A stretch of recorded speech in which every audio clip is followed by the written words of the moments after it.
Hello, everyone, and welcome to Answer the Call. Today, we're talking with itsEralia. So, Auralia is somebody who's been around my community, like popping in every once in a while for a bit, and she's been streaming for a while as well. And she recently just got partnered. So, I thought, what an awesome time to have her come on the show, get to know her. If you guys saw the Zero State Answer the Call or Morphologist or Board Gamer, it's or Burks. It was a good one as well, where we just kind of shoot the shit, talk about whatever. That's today's podcast. So, big Star Citizen creator, good, I would say, friend of mine, and yeah, just got partnered. So, congratulations, Aurelia. So, hello, welcome. How's everything going? It's going. I'm a little offended that you hesitated when you were saying friend, but it's okay. We'll look past it. We'll push past it. I never know if people are consider me a friend. Oh. So that's what I was like. Should I say that? Because I don't know if they're like if they even like me. I don't know. So yeah, I'm weird. I'm weird. Just ignore me. But I don't know if they'll consider me a friend. Yeah, I don't know. Okay. Here's the thing. When you stream for a while, and now that you're a big time partner and everything, you'll notice that people hang out with you only on your stream when you're streaming, things like that, right? So, not that I think that you're like that at all, but I definitely have started to build this like wall up. A wall. Yeah, of like I don't know who I trust. I don't know who's my friends. I don't know like are people like I don't have a big audience. None of us do, I don't think, in Star Citizen yet. But I do think that some people in Star Citizen have bigger audiences than others, and I always wonder if people are as genuine as they seem. Sometimes like clout. Not really, because there's no clout to gain, right? Well, I mean, everything is clout when you're starting from the bottom. Yeah, exactly. Everything is clout, so I can see where you're coming from with that, but yeah, and it's not I don't know. It's not that I think that I can't trust people because they might use me or something, but I don't know. It's a weird thing. I don't know if people are always as genuine. Yeah, because streaming is very competitive. It's a weird thing, right? Like, one thing that I like about our last time when we did Jumptown together, we all got on stream together. We all like went into each other's time zones when we normally wouldn't stream and played together. It was like one of the most wholesome moments I thought we have had since I started streaming Star Citizen. And it was weird because it felt like no competition whatsoever. Do you get that feeling with Twitch at all? Do you ever get this feeling of competition, or does it feel very wholesome and stuff for you so far? I think that Twitch is a magical, safe place, and everyone on the internet says exactly who they are. And I think that Star Citizen is the exact same way. All of the ships are real. Yeah. They will be real. But no, genuinely, I mean, I could see where you're coming from with that. Especially with our last session of Jumptown, and I guess we are getting parasocial. We're getting really existential. This was not how I was expecting to intro this at all. It's just what happened. Well, the last time we played, it was a lot of people in a room, and the thing that we're kind of excluding, the variable that we're excluding, is that with our last play session, all of the people that you played with were bigger streamers. So, not that you, that we played with. Our little group of ragtag Jumptown dudes. Yeah, we didn't play with any 2-viewer streamers. No, it was all equal in terms of, I'm not going to say power or visibility, but our average viewership is all around the same. It's somewhere between 200 and 300 viewers. Between 1 and 300 viewers probably. Exactly. I think we all have that range depending on the day. Yeah, that's true. So, yeah, okay. So I don't know. What are you doing? Yeah, like all the people that we played with, I don't get that feeling about them either, which is why I was like cool with that. But then at the same time, I don't know. We'll end it here. is because I think we should like intro and like do this like normal, like get to know you first. But the whole thing, no existentialism. First, we have to get to know each other, and then we can get existential. I like it. Yeah. Also, my coffee's not spiked enough for this conversation. I know, right? Like, I just if there was a 5-viewer person there, I wonder if people would have thought something. I mean, I did play with a couple what I would consider smaller creators, and it was fun. I didn't have Mike, that you're the moment biggest where I content creator on Twitch. You're the biggest content creator on Twitch. What? You're famous. That's news. Doesn't Ninja sub to you? Yeah, me and Tyler are very close. Yes. I think that's his name. I don't know. But so yeah, everyone anyway, in comparison is smaller. Sure. Yes. All right. Let's do this the right way. Who are you? Where? Like, what brought you to Star Citizen? How did you get here? That's how I would usually start these things. We went into this weird thing, like trust issues. That was fucking weird. Streaming trust issues. Fine. That's fine. Yeah. So I stream part-time. I'm itsEralia. Nice to meet you all. This is Loki. He's my son. He's about a year and a half old. I guess I'm 23. I graduated college, and then I do military stuff in my actual time, and then in my free time I like to stream, and I've been doing it for a while. I started in high school with like Minecraft and more explorative games, and that's what drew me to Star Citizen, because right before this I was streaming Satisfactory, and I liked the open world concept, and it was definitely more thought out, I'm going to say, because if you've played Satisfactory or Factory or any of those kinds of games, they're very linear and you have to be an engineer essentially. So that drew me. And then the same community that brought me to Satisfactory brought me to Star Citizen, because apparently a lot of, Loki just muted my mic, he booped it. Us and neckbeards, we drift along the same currents, if that makes sense. So from Satisfactory, I got swept into Star Citizen, actually through Flying Sparrow. She doesn't know this, but one of my mods was one of her viewers, and she was doing a giveaway. And he was like, hey, if I won this ship, would you play? And I was like, okay, sure. But before the giveaway even happened, I had already looked into it and bought a ship, because I'm that kind of person. So he didn't even end up winning. He didn't even end up winning the giveaway, but I got scammed anyways. And that's how I got into Star Citizen. That's cool. That's actually like kind of a unique way to most of the people that I've had on the show, to be honest. Like they didn't find it necessarily. They found it through another game, yes, in a lot of cases, or a YouTube video or something, but not through Twitch, actually. Like where yours was kind of through Twitch, which is a unique way. Because I think Star Citizen doesn't have... Oh, my goodness. I don't think Star Citizen He's has like a ferret. Yeah. Has like a big following on Twitch. So you usually don't like... You know how like if you might look at browse on Twitch, you might come across a game that you've never seen before because there's a big streamer in there? That doesn't happen that often in Star Citizen. Sometimes there's like a big French streamer, big German streamer, big Spanish streamer. Yeah. And then that might bring the category up, and people will be like, yo, what's this game? I remember one time I got view-botted, and it was really early in the morning. This was back at way long time ago. I randomly shot up to 2,500 viewers. I was a 50-viewer streamer, and I had 2,500 viewers, and I was above like the people that I idolized when I first started streaming, and I was freaking out. I was like, do I turn the stream off? What do I do? And I was like, you know what? I'm not going to turn the stream off. This is an opportunity to actually show, at the time, what I thought was like this amazing game and all this stuff to people. So I just went like, hey, this is Star Citizen, and there was a lot of people that like started checking it out after that. So that was an interesting experience, because that was so you are the biggest streamer. So you are. Look at you. You're being humble. You're the biggest streamer on Twitch. I wish. That'd be cool. Actually, I don't wish. I don't wish that at all. What do you ever think about this? Like not streaming goals. I think streaming goals are really stupid to have, like viewership goals and things like that. I think goals in general are stupid. I hate everyone that has goals. And I'm just kidding. Continue. I mean, I sort of agree with that too.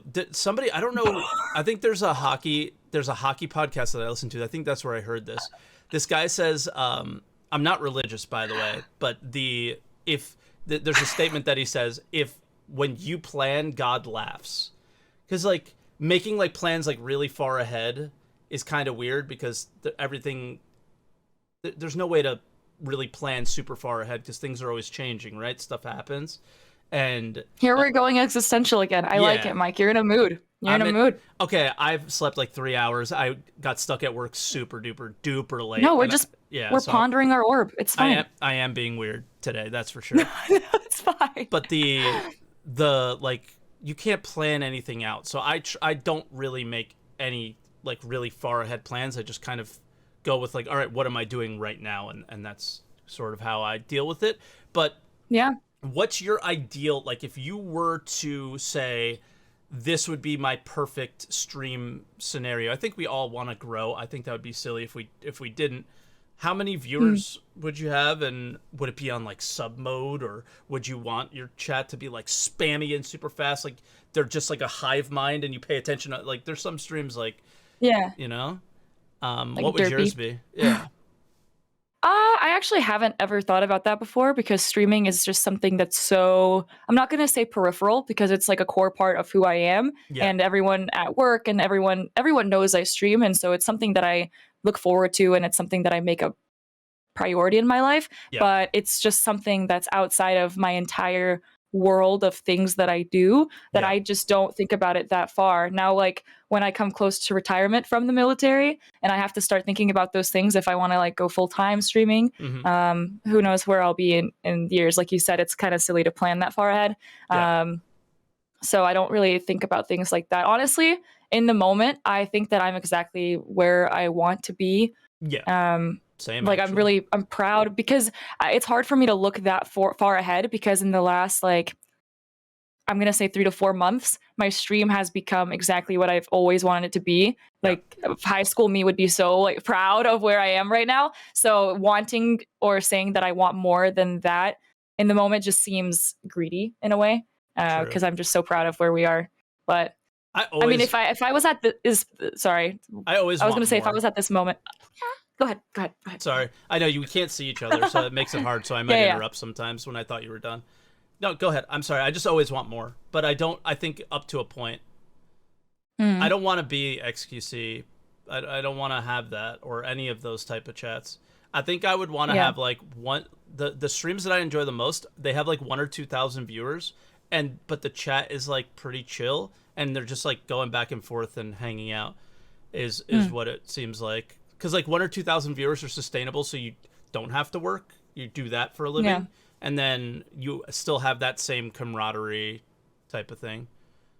So that's the only thing. I would love to have what I have now, but be able to do it full time is basically how I look at it. But I don't. I think about it a lot because it would be sweet, but I don't try to like manifest it or make it happen. I think I'm very, like you said, I'm very happy with what I have now. Although my community is like starting to turn a little toxic more than I would like.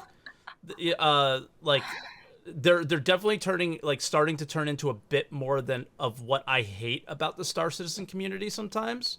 Is like they're pretty echo chambery on really hard on one side of like, oh my god, this is my religion, and the other side is like, I hate this game so much I will do anything to make it fail. I always thought we were somewhat in the middle and we're able to kind of hear both sides of things, and lately I don't think people are very happy with the game right now, and I think they're starting to just get like more and more and more like deeper and deeper into like being the trenches of Star Citizen. Yeah, just being disappointed. That's what kind of inherent in the game, the nature of the game that you play, right? So you started. Where did you start streaming? What was your game? Star Citizen. What I started. Okay, so you started I looked here. at Star Citizen and said, I think this game, like, it will be a great game to stream because nobody's streaming it, and it has the potential to be a really cool game. So I wasn't going to start playing a game that everybody was playing because nobody would watch, right? So I was like, oh, let me try this, and it worked, I guess. That makes sense. So your community has kind of seasoned with you in terms of like the ups and the downs of the cycles of the game. So like when patches come out, good and bad, you've kind of grown with your community and adopted new people along the way.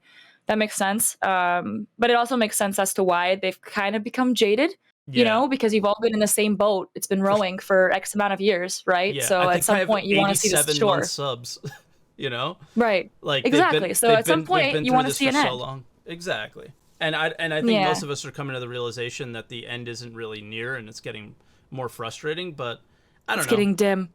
I've been There's no oxygen left. I've been Copium. I've been enjoying streaming the game more because I don't take Mhm. it as seriously as I did before. I just kind of have the game as the background now, and we just talk similar to the way that like you and I are just talking right now. Is I see that. That's him. He likes attention. It's fine. He likes the sunlight, but he also likes attention, so he just whatever. It's Yeah. fine. But yeah, it makes sense, and I like that. I was gonna say a good way to mitigate that is by playing different games, and you do that. I mean, you incorporate variety. You tried Eco, Rip in Peace, and No, then it's coming back. Eco. It's coming back. All right, cool. And then you have like farming Kona that you play, Yeah. and then you have I watch. I'm around. I'm just You're doing the I same. hover. You're doing the same. Yeah, So, exactly. Yeah. the one thing I wanted to touch on is like you got partnered streaming part-time. How many days Yeah. a week do you stream? I try to stream 4 days a week. It's pretty good. Like I think Mhm. most people that I've seen, at least in Star Citizen, are usually grinding, and that's how they've gotten partnered. So like, just props, because that's really hard to do. Is to get partnered Appreciate streaming it. 4 times a week. Because I noticed if I take a few days off, the view count instantly goes down because people get accustomed to your schedule and things like that, right? And they get accustomed to you being there nearly every day. And if you go off your schedule for a little bit, and by schedule, I stream 6 days a week. That's hard to do. So again, like serious props, 4 days a week, and the 4 days is doing different. as well as you It's are. weird. Thank you. So it's not even a It's, set 4 days. It's 4 days, but they're very minimal. So the only days I can actually stream for longer than 2 to 3 hours is going to be Saturdays and Sundays. So the other 2 days are very much so like only 2 hours play sessions because I'm after work. It's 5 p.m. I'm tired. I only have a couple hours to play. And I have other stuff that I have to do before, bed and whatever. So like the only days I really get to have a good play session in is probably going to be the weekends. And that's kind of, it's hard because it feels, I'm not going to say limiting because I still got partner and I still have like this amazing community, but I wish I could, limiting in terms of being a gamer. Like I wish I could play more games and I wish I could stream longer just because I love doing it. But unfortunately, because of just restrictions of life, I can't. So yeah, we do what we can. Are those weekday days different days sometimes? Or are they always the same days? I try not to. Okay. I try to make them the same days because I work on my masters also in my time. So Monday through Wednesday, I make sure I'm doing master's work so I don't have to worry about it so I can game on the weekends. And then I do my full-time job as well. So like I have to do stream Thursday, Friday, Saturday, Sunday because I don't want to, like if I dip my toes in Monday and be like, I don't feel like doing homework today. I'm going to stream today for a few hours. Then Tuesday I'm going to, it's a trickle effect. So I have to just stay off the computer for like 3 days cold turkey. Yeah. I don't know. Like, just let me know if I'm ever prodding too much, I guess. Is because like interrogating. Interrogating. Yeah, exactly. No, you're good. Because I just what I said before you got here was you've definitely integrated yourself into our community. Pop in and say hello in the mornings and stuff before work or whatever. But but your stream time is like on our opposite schedule. So some of the people that are here today may not actually know you and know the things about you. So I might ask some more questions about like, so what is your day job? Things like that. I'm not exactly sure what you're 100% comfortable with sharing or not. So if you don't feel like sharing something, just say it. It's not a big deal. Yeah. Is basically what I'm saying. So what do you do for your day job? Like, obviously I know, but maybe other people don't. Yeah, I'm in the military full time. I'm in the Air Force and I lick toast. Lick toast. What does that mean? I'm a professional toast analyst. I go through and I lick every piece to make sure that it will pass inspection, and then all the throwaways get sent to the civilians. And so the toast you eat. No, I'm just kidding. That's my that's what I tell chat. So that's my job. No. Okay, because that was the military, so I thought maybe it was some crazy acronym. No. Okay. Where do I go from here? You just said you lick toast for a living. I'm a QA tester. You've never heard of QA testers? In Star Citizen, yes, you're a QA tester. I'm an unpaid QA tester. I'm very familiar with with the job. Okay. Exactly. Is that really what you do there? You QA test? No, Okay. not at all. But that's what I tell chat. That's my running story as of right now. Gotcha. Last quarter, I think I was a air conditioning inspector, or I think I like fixed air conditionings. So, Gotcha. Okay. yep. That's cool. And then you're working on your master's. What are you working on? Like what are you going for there? My master's is in national security analysis. Oh, cool. Okay, so where do you go from there if like after you finish? I've streamed full time, and I use my master's to edit YouTube videos. Yeah, like so- like many of us do. That's obviously Yep. is that your plan? Do you like obviously I love streaming too, and you seem like you really like it. Is that where you want to go for the moment, do you think? It depends. Yeah, I work in security and stuff like that, and I like what I do, and I like my masters. I wouldn't if I didn't, because I would die in game. Um, yeah, originally the plan was either stay in the military for, till I'm in the grave or whatever, or Yeah. get out and do something related to my master's as well, because I do like what I do. Okay. However, as the last like 4 months, that's why I'm not like projecting out to what my plan is, because Yeah. the last 4 months streaming is just so, what's the word for market? Volatile. It's so volatile, It ups goes, and like, downs, up and like down crazy. Yeah. exactly, like the stonks, right? Yeah.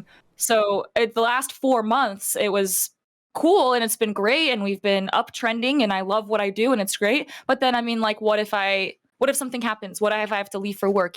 I never know what's gonna happen. Yeah. So as of right now, if the way things are keeps going, in a couple years, then yes, that's my plan. Staying streaming, quitting the military, doing all that jazz. But Yeah. a lot can change. Of course. I think to myself all the time, dude, after yesterday, I really wanted to like just quitting my job, right, and just doing this. Oh yeah. But because Yeah. because it is so volatile, like I am definitely for myself in the down portion right now. Just mentally, I think the view counts are down just in general on Twitch for Star Citizen and YouTube. It's just not as there's like not that exciting influx of people coming from outside the general community. I think we're right where our baseline is for community like viewership and everything. Since I've been around a while, I kind of starting to notice these trends. And it doesn't. No, I completely feel it too. It's in the air. We can all feel it. Like people that stream in the category like pretty regularly, we can feel when everything's uptrending or down. I think it's just a big communal wave. Yeah, and it's about how a lot you of that deal was with it associated mentally. post Jumptown. 100%. It's just how you deal with it mentally. And I used to get like really bummed out and be like, you know what, guys, I don't feel like streaming today and things like that. I don't feel that way anymore. I just enjoy the stream now, and I don't worry about what Star Citizen's doing. But I don't think I would ever. I don't know if it would take a extreme amount of money, I think, to get me to quit a job. Yeah. In real life, because of that volatility. I deal poker too, right? That's also volatile. So like those things go up and down. I've been in a poker room that was really, really great, and then it just dies because of some crappy management decision, things like that. So like the eggs in one basket thing is always a scary feeling for me. As much as I want to jump headfirst into it, because I really do love it, it's one of those things that I always think about, like, what if as well, and trying to cover myself just in case. Like, I have a really great job. I did not like it yesterday, but that doesn't matter. Every day is it's actually a really great place to work. So it's one of those things where I love it, but I don't know if I can give it up for streaming just yet. 100%. I think that's like the biggest step that a lot of streamers have had to do. That become full-time. I mean, a lot of them start off doing something that they're passionate. I mean, there's a streamer that I used to watch back in the day. She became like a WoW streamer. Is it Oh no, wow. Poor girl. Now. Leah? Legendary Leah? Do you remember her? Yeah, but there's I think it was her, but she was like a master's program person. And I know like there was stuff with Soda Poppin' and all sorts of other stuff. I'm not going to go into the like conflicts, but like there's plenty of people. Yeah, I mean, she also has a baby now, and the baby's great. It's very cute. I still follow her, but because I get attached to online people, it's fine. But like she started off. A lot of people have like, it doesn't mean that you have a degree, which means you're successful, whatever. But a lot of people have like they're fully either work operational or they've gone through some sort of schooling or whatever, and then they just have to make that jump. So ultimately, it's what you and your family, feels comfortable doing. Exactly. But also time is a factor. 100%. Time's a factor. And I just think people in general are sick and tired of people telling them what to do. And if you have an opportunity to be your own boss in any way, shape, or form, making your own business, whatever, streaming is just that like something that didn't exist 10 years ago. I mean, it did, but not like it does now, to be that outlet for people. It was athlete, kind of was the thing when I was a kid that was like that thing that everybody wanted to be. And now it's like, my wife, her mom's a teacher, and she says in high school, all of the high schoolers, they want to be YouTubers. That's what they want to be. Nobody wants to get a degree. Sure. Like, they want to do this stuff. And it's that's scary, but it's also, I understand where it comes from. Yeah. Having a boss isn't always the best thing. It's good. But there's also stable. The thing with streaming, and it's not that it's necessarily time dependent, and it's not necessarily that you have to do it at a certain age or anything like that. But with like, I'm not going to say poker, but I will say it for the example. It's not the only thing, but something like that you can come back to. But with streaming and those more creative arts, like if you feel like you're in your zone and you feel like you love it, you get hit with that high wave. I know it's not always the time to buy in the stock world, but in the stream world, I mean, it could be. And if it doesn't work out, worst thing that happens is you find a job in the position you were previously in. You find a job in the same line of work, or you switch lines of work, but there's no better time than now in terms of content creation, because you're always just passing more and more time, and you're only going one place. True. And the cool thing about what I love about my job is I'll always have a job. If I ever need a job, I have it. This is a skill I have that is always, currently at least, always needed, and I can work anywhere in the world, and I have a job. Exactly. So it's a weird thing, but because it's dealing poker, I don't think it's a very traditional job, but I can work anywhere from Macau to Texas. Yeah, exactly. It's much different. Yes. So why not? Why the hell not? I mean, I'm close friends with Anna Demetrio. She's actually like one of my best friends. And she always tells me that she just regrets that she didn't do it earlier. And I know obviously like it's her line of work. It's what she studied, right? Like she's an actress. She's a voice actress. It's just the nature of what she does. But I mean, even in her field 5 years ago, she wishes that she had started doing this, because I mean, even though she's doing great now and she loves it, there's no better time than when you love it the most, Exactly.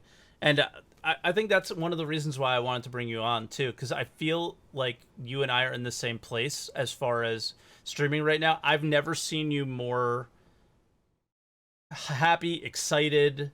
Like what I think when I typed you I can't even speak English. When I DM'd you about coming on, or I mentioned this on my stream or something, that like you have all the game that it's all going for you right now. Like you're streaming often, but like your Twitter is like just nonstop going all the time, whether it's fucking Star Wars shit or Star Citizen. Hey, Star Citizen community, what's going on? Like you're doing all the right things. And do you want to see my Darksaber?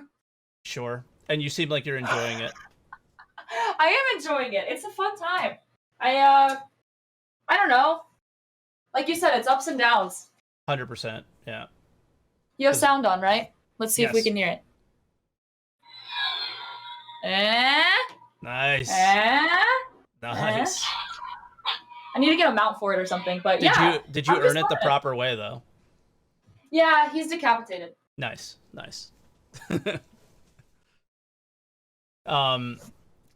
Yeah, I don't know. It's just, I thought it would be a good time, especially, just celebrate your partnership and all that stuff, but also just talking about streaming and why you enjoy it. And I like to get reminded why I enjoy it sometimes too, because there are moments, like you said, ups and downs where it isn't always fun. But man, I think like 5 years ago, 4 years ago, maybe, I used to really struggle to get out of bed to turn the stream on, and I felt like I had to. I slept for Yep. like 3 hours last night. I think I was 5 minutes late to the stream. Like I No. wouldn't miss it for the world. I really wouldn't. So Yeah. and I think you really do seem to, at least in your tweets and everything, always saying like, man, I wish I was still streaming right now. Like you just are enjoying the hell out of it. And Yeah. what do you enjoy the most about streaming? Hopefully this can be like a breath of fresh air, and maybe because I I like who I am because I feel like sometimes I hate saying things nice about myself because people always take it like you're bragging or Same. you're talking about yourself. It's so awkward. But I feel like genuinely I like inspiring people and motivating people, and that's what inspires me to post all the time, Yep. because in the past I had like bent to the whim of other people and like kind of try to stifle myself to make them happy in a way. Okay. So now that I'm finally like in my own headspace and in my own zone, I feel like I can finally express myself 100%, not because, a partner or, family or anything like that's like kind of like constraining me. Okay. It's like my own place where I can like really be. So I like using that and helping other people feel like that motivation. Like Jerry, I don't know if he's still in the chat. Sorry, Probably. this is a YouTube video. It's a stream too. It doesn't matter. It's both. But he's so wholesome, and he always is like, I'm so like proud of you, and you motivate the hell out of me to go to the gym and Whoa, stuff like whoa, that. whoa, whoa, whoa, whoa, whoa. Heck out of me. Hold on. He's wholesome to you? Yeah. He just comes to my chat and calls me bald all the time. And tells me I'm like a failure and everything. He never says anything wholesome here. Well, I've got colorful wigs. You want one? Maybe you'll feel some motivation if you put on a colorful wig. Maybe. Does it? Do you have any that only cover like just the top little spot? Ew, no. No. But I'm sure they make them. Do you have like a toupee? Yeah, a little toupee. Do you have one? I don't own toupees, but I could invest. Right. I could find one for you. Yeah. A colorful one though. A colorful one? Okay. Yeah. All right, I'll look into a purple one just to Perfect. So it really yep. But no, I like inspiring people, and I like being like this driving force of energy. So when I do feel down, I feel the same way sometimes. Like you don't want to get up, you don't want to stream, you don't want to do those kinds of things because we're all depressed little shits on the internet. But we all go through those moods. There's no getting away from them. They happen to literally everybody. Like my wife is bipolar, right? I think we've been very open about that here. And I think that's the one thing that I try to express to her as much as possible when she's not feeling good is like the same crappy thoughts that you're having, I have too. Like you're not unique in that, right? We're all the same. we just have varying levels of how we're feeling at the moment. Woman, you're not unique. I'm sorry, that's like the only thing. I know that's not how you meant it. Yeah, of course. It's because I think you're just like everyone else. Yeah, well, I think that's the most important thing to say, because in that moment she feels like she's different. Yeah, everyone feels isolated. Everyone feels alone because they're like, do people feel this way? But less about the depressy stuff. Yeah, the happy. So the stream, what makes you happy? Definitely like seeing different people come in and different things come out for the game.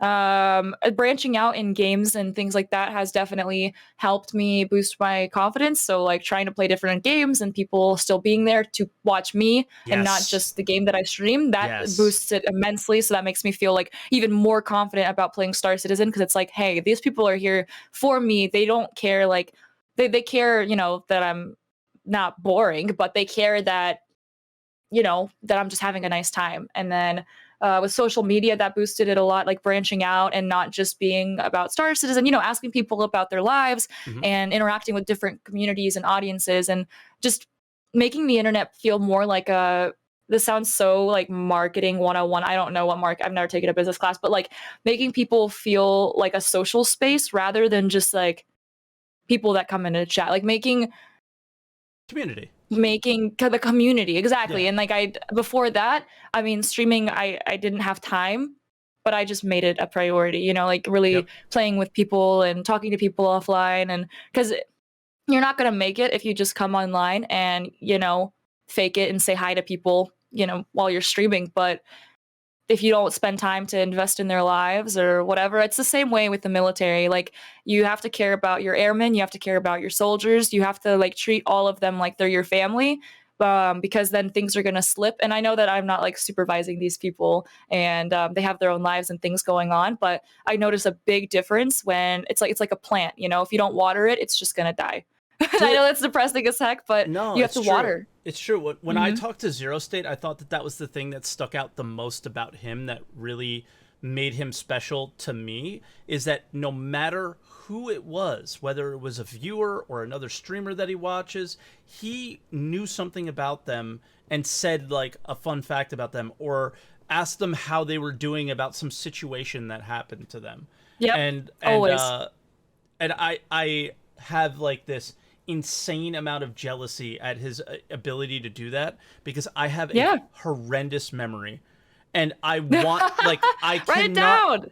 Yeah, maybe I should write things down. I cannot remember anything about anybody and Hmm. what's going on and what they're doing, and because I do care a lot about the people in my community too, and I look at you and him and I go, you they know you care, and I feel like sometimes Yeah. they don't know that I care.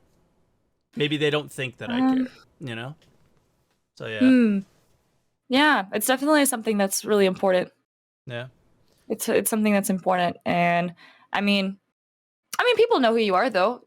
In Star Citizen, people know who you are, So and what? even if you don't reach out and stuff, like, as often as someone that like remembers Yeah, whatever, people still know. And when you come in your stream, like, you're not an asshole, so it's not like it negatively that's debatable. does anything. Oh well, um, Some people we'll move definitely on. think I am, but We'll move on. I usually am only an asshole to somebody who's an asshole to me. So that's usually how Yeah, that goes. But true.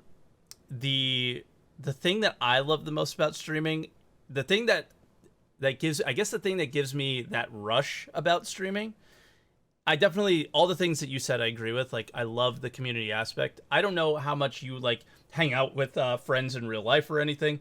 I don't spend a lot of I don't have time. friends. Yeah, I spend all my time on the internet, I don't of have any course, friends either. So like a proper the gamer. you need social interaction as a human being. There's just no way around it. You need it, or bad things are gonna happen. I think, at least Yeah. when I got like in a little hole, bad thing, like I just didn't feel good. I just never got out of bed. It was terrible. And Mm-hmm. when that was the only extended break I ever took from streaming. I took a month off of streaming. I couldn't sleep. I was just like, my job sucked. It was terrible. And Mm-hmm. when the stream, from that point forward, I think the stream had always been like this place that was my happy place, where I just hung out with people and talked or whatever. But the thing that Yeah. I love the most about streaming, that actually gives me the rush, is if you say, do, or something happens to you, or something happens in the game that is funny or crazy or whatever, and they spam the emote that is appropriate for the situation. Yes, that was That me is the yesterday. best. That is the best Dude, feeling in the I world. was rolling. I was rolling. Okay, so the past 2 days I've branched out and I did variety stuff Uh because huh.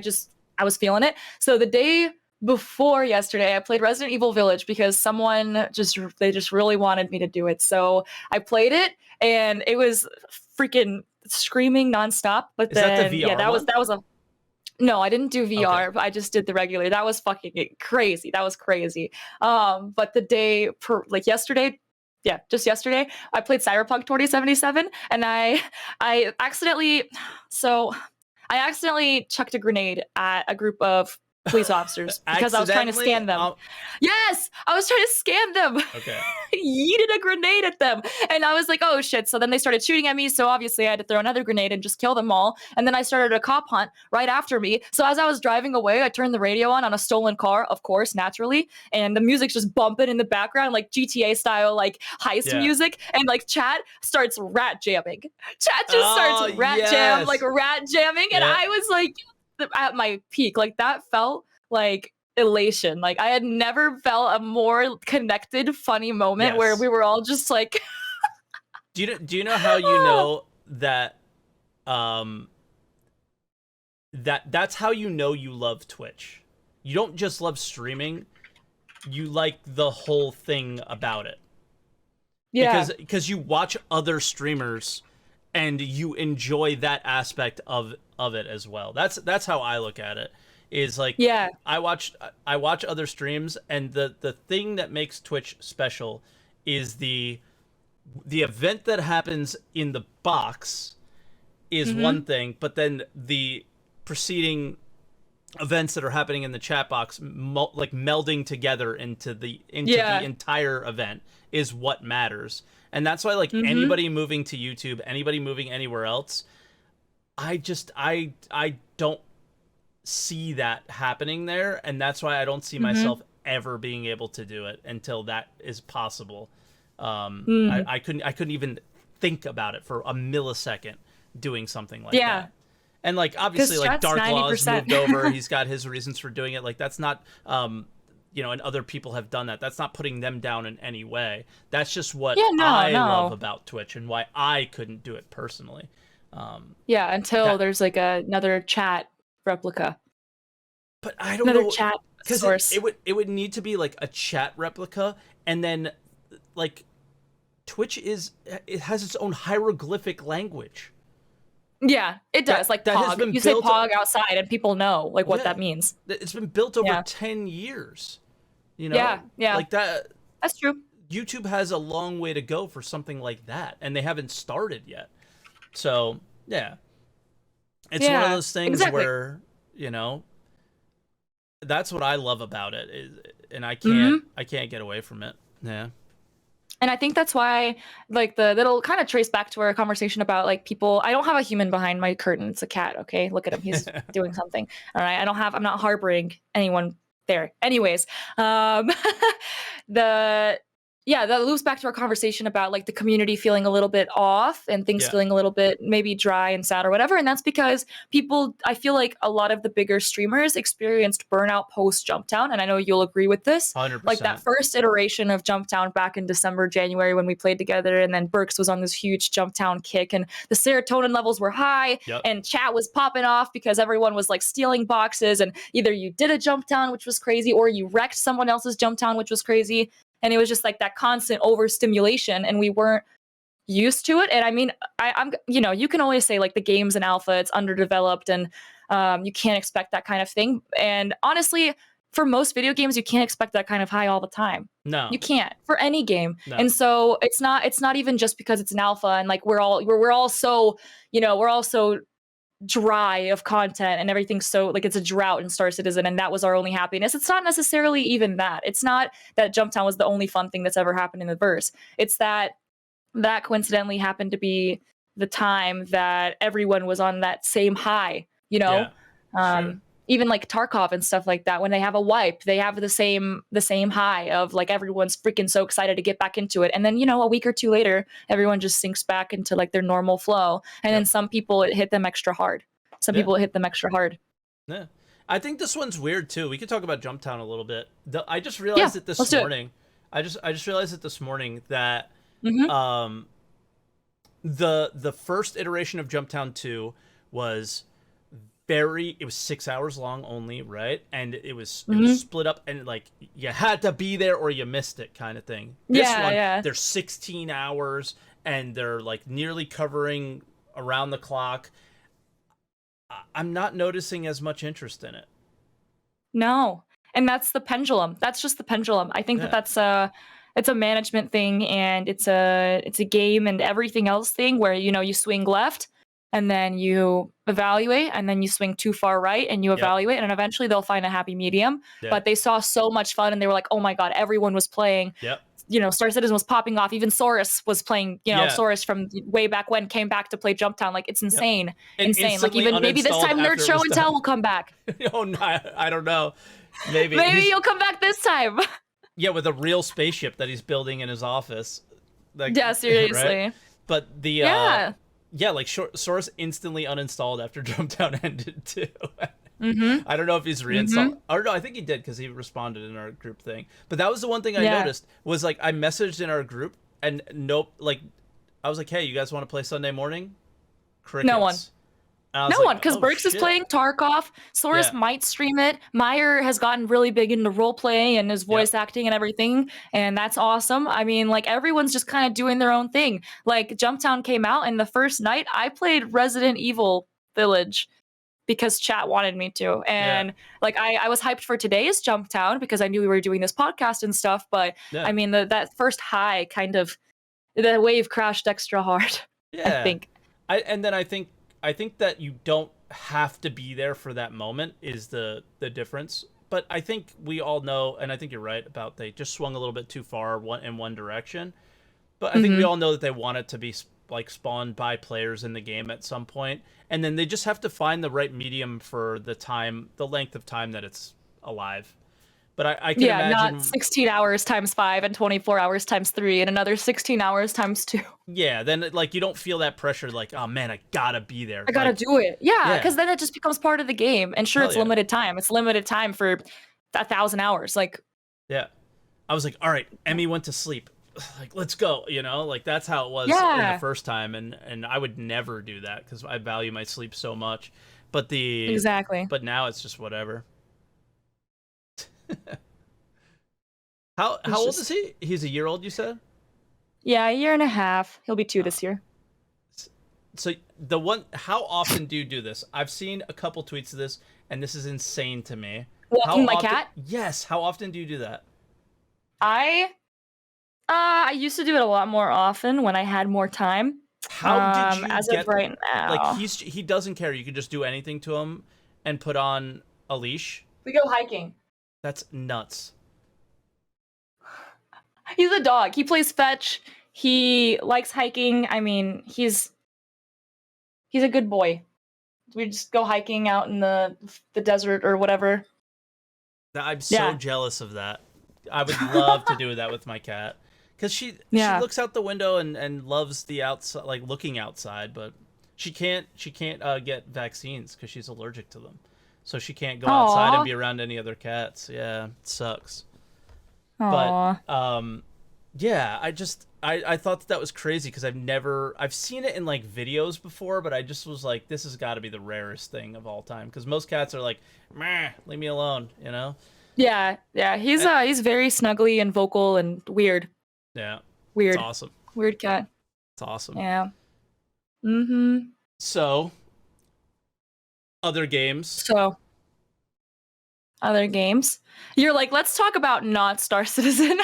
Well, we could talk about Star Citizen. Yeah. No. I'm good either way. I don't know what to talk about with Star Citizen, really. Is there anything you're excited for coming up? As I say, you want to ask chat? Chat knows. Chat comes up with questions all the time. No, screw chat. Everything. Screw chat. Yeah. Overrun the streamer. What I'm excited for? Pyro. But I think that if you ask any person that's remotely interested in crime and anything else of that nature, what excites you about it?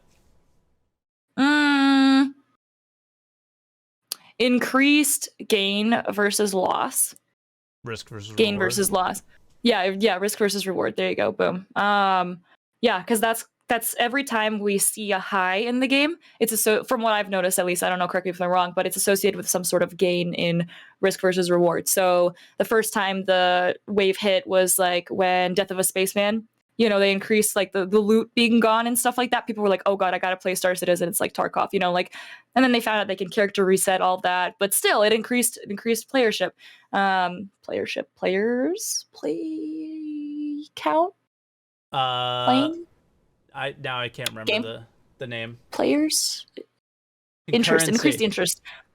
Currency. Yeah. Concurrency. Player concurrency. Concurrency. Yeah. And then, threat, things of that nature. You could die, jump town, you could die, you could lose all this money. Anytime anything fun happens in the game, all contrary to like, some people might disagree because they just mine and do whatever, which is fine. But for the people that want gameplay, it's always associated with that. So I think that Pyro is going to give another wave of like everyone, if you go into this area, you could earn a lot of money, but also you could die. And I feel like that's just something that the game loves inherently. When did you get into Star Citizen? What year was it? Because you just showed your Star Citizen age right now by what you just said. Oh, I know, because that's what I mean. Like more recently, I started playing in 2020 summer, Okay. almost 2 years ago now, and that's weird to say. And it was 3, 11, 10, 12, somewhere in that Yeah. range when the Cutlass meta was high, and you could missile spam in a Cutlass Oh essentially. yeah. Yep. Hmm. The reason I said that is because we've had some crazy waves, even Hmm. through like the old days, but they were more geared towards not, I don't want to say visuals, but like, man, when Hurston first came out, the first planet, that was nuts. Like there was tons of people checking out the game. Um, Hmm. I think when Microtech popped in, that was a big one as well. And the biggest high I'd ever seen, but I think it was also related to just like pure um where like everything comes together is Star Marine. Actually, that was like my Oh, the biggest my stream ever was, because Star Marine. Star Marine, and you know how bad I am at video games, right? But I think it was Right. the biggest that everybody's streams were. It was a crazy time. This was before sub gifting. I hit the Huh. maximum amount of subs I've ever had until very recently. I think I was at like So 900 subs or something like that during yeah, yeah, yeah. without any gifters. it was Yeah. it was insane, and it was because like I had went to Gamescom and showed off the game there, and we had like a lot of viewers watching the Star Citizen Twitch channel, so people started finding out about me there, and then they also Uh-huh. brought me to the office to debut Star Marine that this Because one of time. Star Marine. So like that was, and now we look at Star Marine and it's not anything, right? But it's like Mike, that's they've your had these calling. crazy moments. Star That's your professional sign. Star Marine streamer. This is your sign to play Star Marine. You have to exploit it. You have to do Call of Duty wall hacks. I mean, Yes. I'm just kidding. I didn't say that on stream. You just, you make your content. Yeah. Star Marine. That's where to go. It's true. If you take their bounty, you get the Call of Duty wall hack. So There you perfect, go. right? Yeah. And now CIG hates you. Oh my god. I actually think CIG. By the way, I think CIG likes me more than they ever have. I think they hated me a Yeah. lot back in the day because I championed and yelled and screamed about the same things that I do now. Is like, hey, I know this game is going to take forever. That's fine. I have no issue with that. Can we just try to make it a little bit more fun in the alpha that we're playing in now? Can we gear Right. the work towards like your typical like gamey experiences? Because then I think it just makes the wait a little bit more interesting. That Yeah. is my existence. I don't know, like the whole the name, like, dude, every YouTube video I post, I'm losing my mind. Every YouTube video I post, they're like, oh, he's so miserable. It's because he made his name change and changed his persona and all these things. And it's like, I've been Let's saying the just same make thing for like 10 years, man. What the hell? It doesn't matter what my name is. Oh my god. Yeah, you asking to make the game a little bit more fun while we wait in the pre-alpha lobby. For 10 years? Screw you, Mike. You're asking for too much. I know. It's You're like asking for too it's much. insane. You changed your name a bunch of times too. Your Twitch name. Yeah, but I didn't change it actually, like entirely. Yeah. I changed it because I was trying to find something that had Aurelia that was catchy, because just the word Aurelia is taken Yeah. by someone who made an account in like 2017, because when I made mine, I was like, everyone's like, I didn't know what Twitch was. I didn't use it. I just wanted to start streaming with like CS:GO or something stupid. But I was like, everyone is plays, it's not just my name. That's weird. I'm not playing a game. I'm streaming myself playing a game. Like if I was playing a game like Star Citizen, I would be Aurelia. I wouldn't be Aurelia Plays. So Exactly. my original name for like 3 or 4 years before I like got into Star Citizen was Aurelia Plays, because I thought, at 16 years old that it had to be something that was like a verb. Aurelia Plays, Aurelia whatever. So then, lo and behold, 2020 or 2021 rolls around, and I'm like, I'm gonna change my name to Aurelia because now I understand how Twitch works. Boom! Someone yoinked it in like 2019. I was like, what the hell? To who? And like they're an unactive Andy. But now at this point, it's a little bit too late because all of my shit is itsEralia, like all my handles, everything, and it would be too much effort to try to like get. Yeah, I'm not. I'm not. This is it. This is the one. It's catchy enough. You're Yep. good. right? Yep. And that's how I am with mine. Like, I could go after the salty with a Y, but I have everything with the E. Any. Yeah. So just why would you bother? Anytime anybody searches or anything like that, it's covered. You're good. So yeah, Exactly. there's no need to change it. And yeah, like you tried a bunch of different things, right? Like Aurelia with 14 A's. There was like an X that at one one was point. annoying. Yeah. There was an Aurelia X, so I did Aurelia with an X at the end, but it sounded like Aureliax, which sounded like a laxative, and I was like, that's not the one. No. And then I never like thought of people were that like, thanks for the raid, Aureliax. I'm like, oh my god. And then there was one with an X where the middle A is, so instead of Aurelia, it was like ERXLIA. And people were like, thanks for the raid, Rexlia. And I was like, oh, I don't like that one either. I don't like that one either. People only read phonetically. I can't do it. This is where we are. Yeah, and it's good. Stay there. There's what, and then once you start building up that, then you realize that like the algorithms you're connected into them, it doesn't matter anymore, right? Yeah. So eventually, Berkslia. Captain Berkslia. Oh man. I've had some interesting name changes, so yeah, I have experience. Yeah. But yeah, like I changed. I don't even want to say it, so it's just so bad that they instantly, like with the, you don't expect them to react a certain way to the name change, and then they start coming up with all their silly ways to say it, and then you're just, the chat starts being chat and they start being silly. Yeah, and you're just like, oh god, I gotta change this again. But everybody, let me tell you something. When I leaked, like I leaked it out to a few people before I changed to SaltEMike, and they were like, I hate it, it's stupid, and I'm like, I didn't leak it out to anybody. I came up with the name.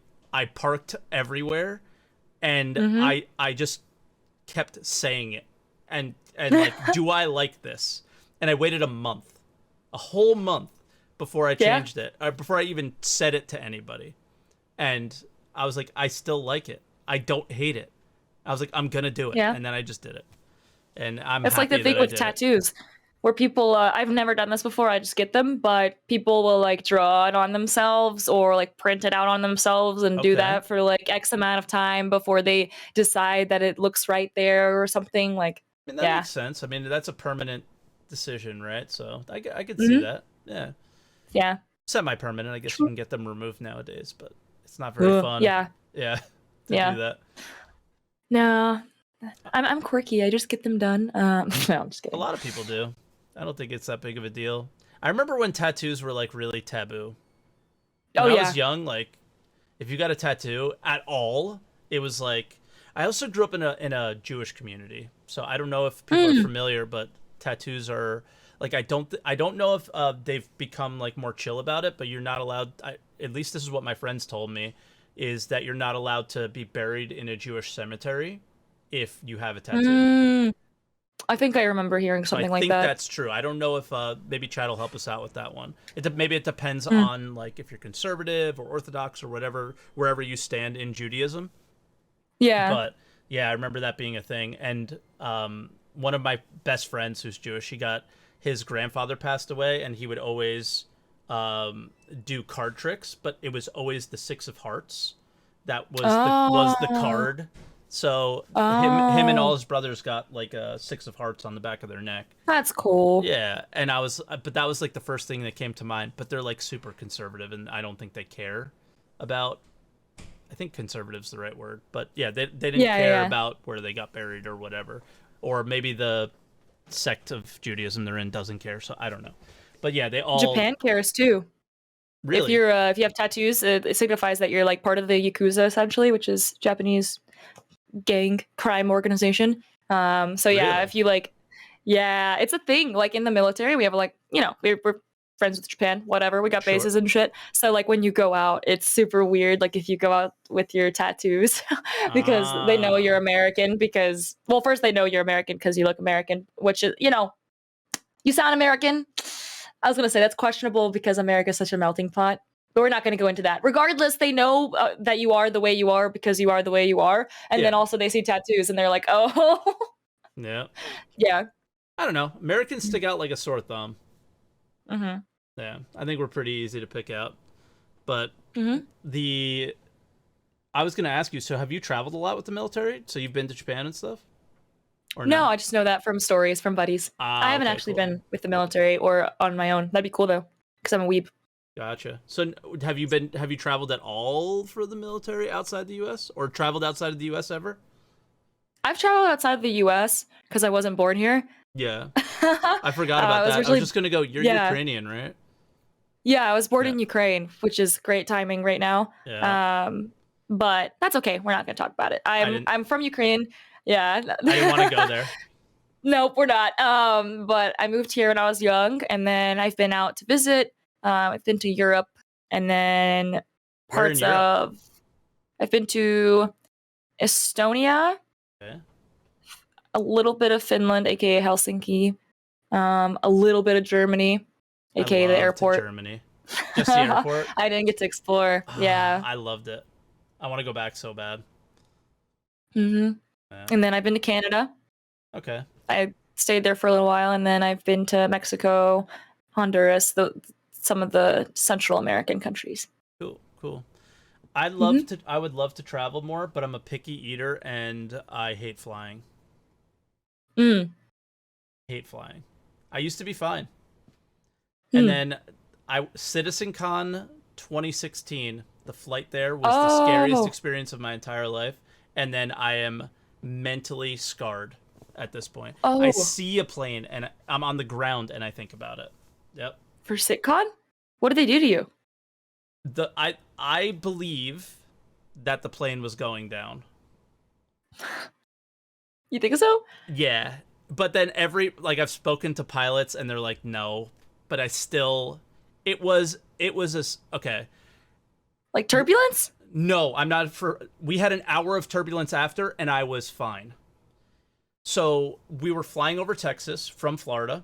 Me and Sniffle Uh-huh. Wizard, if you guys know him, he was a pretty big part of the Star Citizen community back in the day, but he doesn't play much anymore. But he still streams. And we were flying together. And the funny thing was like, I fly all the time. I'm not scared of it at all. And he hasn't flown in years. And I was like, we'll go together. It'll be fine. You know, I'll like, if you run into any trouble, I'll be there to like calm you down. And Uh-huh. I feel the roller coaster feeling in my stomach of like Go down? going downwards, but that happens Uh-huh. sometimes, right? That's not that big of a deal. And I was like kind Yeah. of like to the point where I had to like hold the seat rests and I Uh-huh. was like what the fuck? And then I see the horizon go past the window a bit and I look down the aisle and the nose is pointed down at like a fairly steep angle. Not straight down at all, but at a steeper angle than I'm used to for like very steep angle compared to what you would think if you are Is 30,000 normal. feet. Yeah, that would be normal. 30,000 feet in the air. Mm-hmm. We're going from Florida to California. We're over Texas. There's no need Mm-hmm. to go down for any reason. So they might have been avoiding Okay. another plane. They might have been avoiding like serious turbulence, whatever. That's the explanations that were given to me. I was not super freaked out because I kind of looked around. Everybody appeared to be chilling. But Mm-hmm. then the pilot gets on the microphone and goes like in a kind of panicked tone, very quickly, "Flight attendants, please be seated," and just hangs the thing up. Nothing. Okay? And the biggest and then we hit an hour of turbulence after this. We went from 30,000 feet to I think 20,000 feet in what felt like 10 seconds, but it could have been a really long time. I don't know. It was insane. And UFO avoided, yeah, probably. I don't know what it was, okay? But the biggest mistake that I made is, when the pilot just stands there when you're leaving the plane and hangs Mm-hmm. out and says goodbye? He was there. All I had to do was just like pull aside and be like, "Hey, what happened over Texas?" And he would have just given me whatever answer he would have gave me, and I think But that you would have been didn't. okay. But I didn't. Because there's people behind you, and I didn't want to make them wait. And it's been So on you my don't know. mind You'll never forever. know. I'll never know. And Oh, I have like super you're anxiety never when I gonna get fly on a again. plane. Nope, I still Yeah. do, but it's like it's brutal. And I took Oh my God. I took a pill to calm me down on my most recent flight. It calms you Yeah. down physically, but it doesn't calm down your thoughts. So there's no point for me in ever like taking a pill or anything like that. I just have to suck it up and deal with it. But me Or and my just wife like are gonna go to yeah. Italy for our honeymoon We got married in 2020, but we can't go to Italy because Italy is not open really, and you run the risk of flying over there and then being like, by the way, you have to quarantine for 2 weeks because I'm having a bad day. So it's not worth the risk. And her grandmother keeps telling us, don't come yet. And that 10-hour flight is like, no way. I don't think I could do it. Could you like take some NyQuil, like a bottle of it? I will just need pass to. out? I need to be like in a body bag and then revived with a med gun when we get there, kind of thing. With a med gun? Yeah, we need the med gun revival to make it to fucking Italy, but we're gonna do it. So it's just one of those things that I think about every now and again. I don't know. You being in the Air Force made me think. I was like, I can't do that shit. Nothing's scarier than flying in a fucking helicopter with the doors open. Yeah. And seeing out the back of it, and you could just fall out at any moment. Oh yeah. Helicopters? Have you ever been in one? Nope, never will. I'm gonna guess no.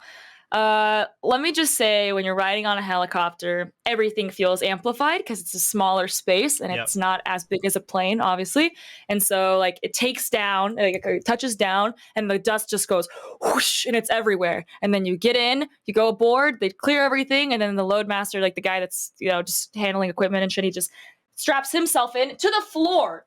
With like a fucking what's it called when you go rappelling, like a harness type thing? Yeah, he has a harness on, and he harness straps himself into the ground of the helicopter, holds onto the roof like it's just a bus, like a normal day in the woods, whatever. On a bus, everyone's like holding on for dear life, strapped into their little roller coaster seat, and then the helicopter takes off, and it's like whoa, because they do like pretty much direct descent takeoffs because it's not a rotary wing. It is a rotary wing. It's not a fixed wing aircraft. So you're not just like wee, and you're just like woof, and then everyone's like whoa, and then every time you turn or anything, it just goes like super crazy, and you feel like you're gonna like fall on the other people on the opposite side, and then you can see out the back of the aircraft if they leave it open, which they do because they're crazy and they get bored. You can see out the back. Unseated, nope. Cringe. Nope. No, I don't think I can do it. Yeah, like and passenger just, like big passenger planes, like you feel very little in comparison. I don't think like the little like people fly on private jets, like oh my god, no chance for me. No chance. Yeah, that shit's insane. Like if anyone is into that, you're obviously out of the runnings for that, but if anyone is interested in riding on a helicopter and you get the chance to, would recommend, because that shit is so cool, especially if like you're over a pretty landscape, like I mean over a city or anything like that. Even a field is really cool, but if you can do it in a cool place, 100%.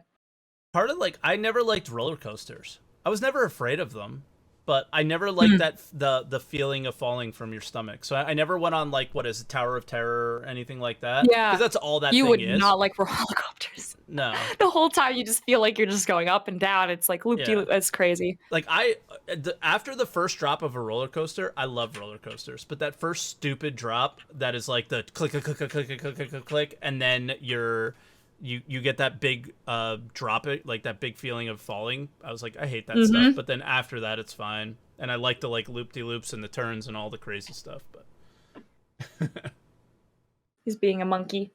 Loki's. Whoa. Ow, stop that.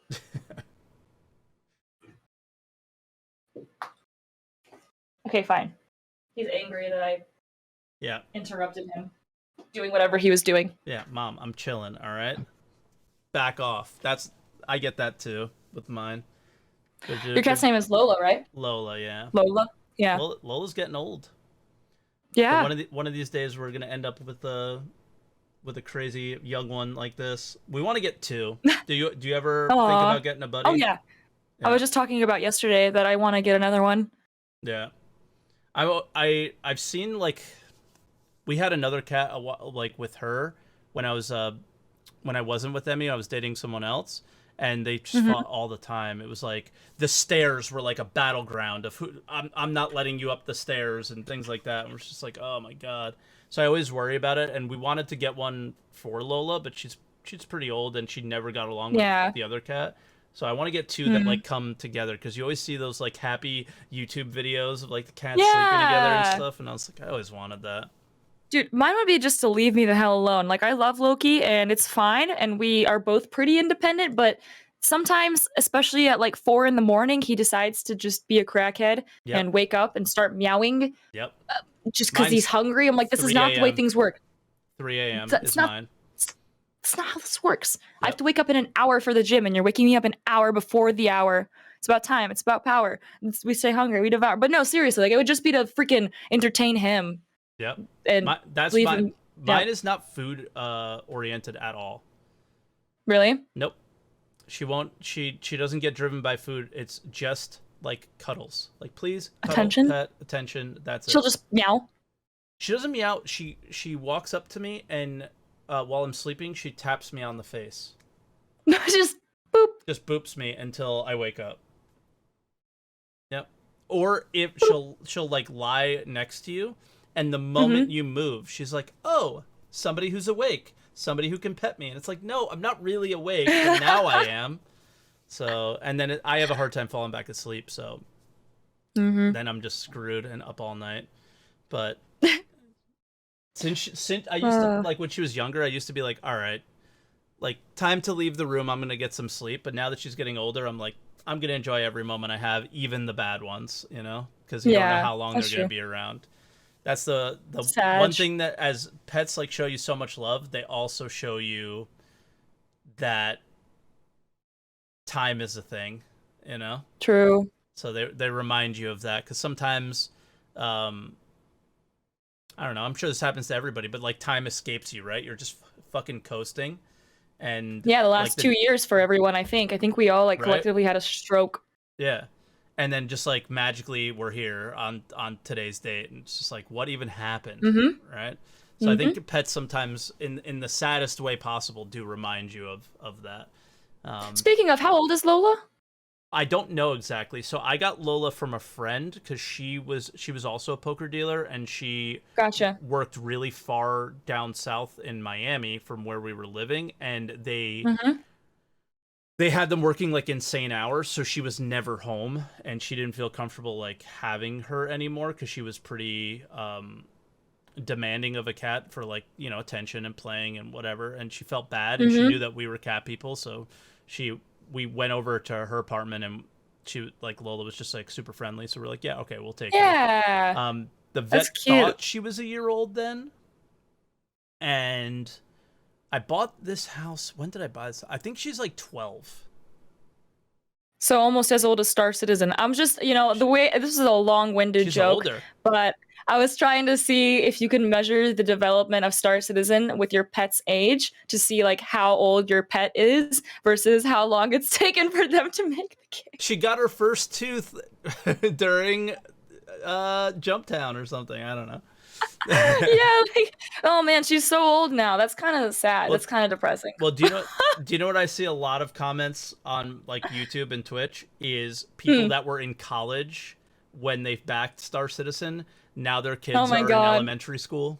Oh, really? Like I see comments I guess that like checks that. out. Yeah, like people that were like super into gaming at the time and were like, "Yo, this game is gonna be sick," right? Because we all have that moment. Anybody who comes to Star Citizen looks at it and is like, "All right, I know it's not there yet, but this game looks like it's gonna be sick. I want to check it out." Yeah, it's gonna be there. Everybody's had that moment, and that, like, you know, they were in college, they were gamers at the time. They didn't have all these other things going on in their life, and now they do. And now they're space dads, IRL, or they're just dads. Dang. So if I started playing when I just graduated college, because I started playing the year I graduated college, because I graduated, I had a bunch of free time. Yep. So maybe if I ever procreate, my kids will finally play the finished game. That's a very common statement. Yeah, kids or grandkids. Yeah, will actually enjoy your Idris. You know, my Idris. Yeah, because you're gonna need a whole family to fly the thing anyway, so you might as well. Yeah. But that is a common statement. But I think we're at the point with Star Citizen where it could be fun. It has the potential to be fun in the near-ish future. I think that one thing that just, no matter what they do to make the actual like actions that you do in the game really enjoyable, I think a lot of people are just like, man, desync sucks. Like, I know you do a lot of combat, right? or have in the past, and that's like the one factor that kind of applies to everybody no matter what they're doing, right? Even in mining, you have like weird desync issues where rocks just look like they're there but they're not, and things like that, right? So it's kind of that one factor. Yeah, I was gonna say that's kind of like why I stepped away from PvP for a while. Yeah. I was actually pretty into it when I first started playing, like 2020. Hardcore. Yeah. I was very hardcore. All of my streams were like, I'm not gonna use the word griefing, but I was pretty much just a dedicated PvP griefer type. Yeah. And do undercover operations and pass Star Citizen intelligence and all sorts of that thing. We ran like a ring, essentially. That was my thing for a while. And then they reworked the flight model. I don't remember what patch it was exactly. It was with the wipe. It was like around 3.13.14. Okay. They did the wipe of all of your money and all of your in-game ships and all that. And then they also reworked the flight model a whole lot. So that's like kind of when I stepped away. And then now coming back into it, I just do bounties. I just do bounty hunting. I don't even do player bounty hunting because half the time it's not worth it. Like, I'd rather spend time and waste time over an NPC not spawning than spend way more time in a player, like, just log. So I just do bounties because it seems more worth to me. It's more fun. And then if the opportunity for PvP arises, me and my gang could go for it. But yeah, I don't know where PvP is going. I don't even know if people still PvP anymore. Do they? Kind of, maybe. I don't know. Kind of. I think I never see it. Yeah, I don't see it either. I've been doing bounties a lot too, actually. I think just seeing the number, like your reputation going up, is kind of nice, and I like it just like being the background. It's one of the few aspects of the game that isn't completely broken. It's doable. It's achievable. There aren't any like massive bugs around it. My wife just texted me and said, "You're talking too much. Let her talk more." And I was like, "Yeah." I interrupt all the time on this, but I was like, sorry. So I apologize. Sorry, chat. Oh, wait, who said that? Your wife? Emmy just goes, let her talk more. Hi, You're talking too much. Oh my god. Ma'am? M'lady? Emmy, she says hi. M'lady? I'll tip my metaverse fedora at her. Yeah.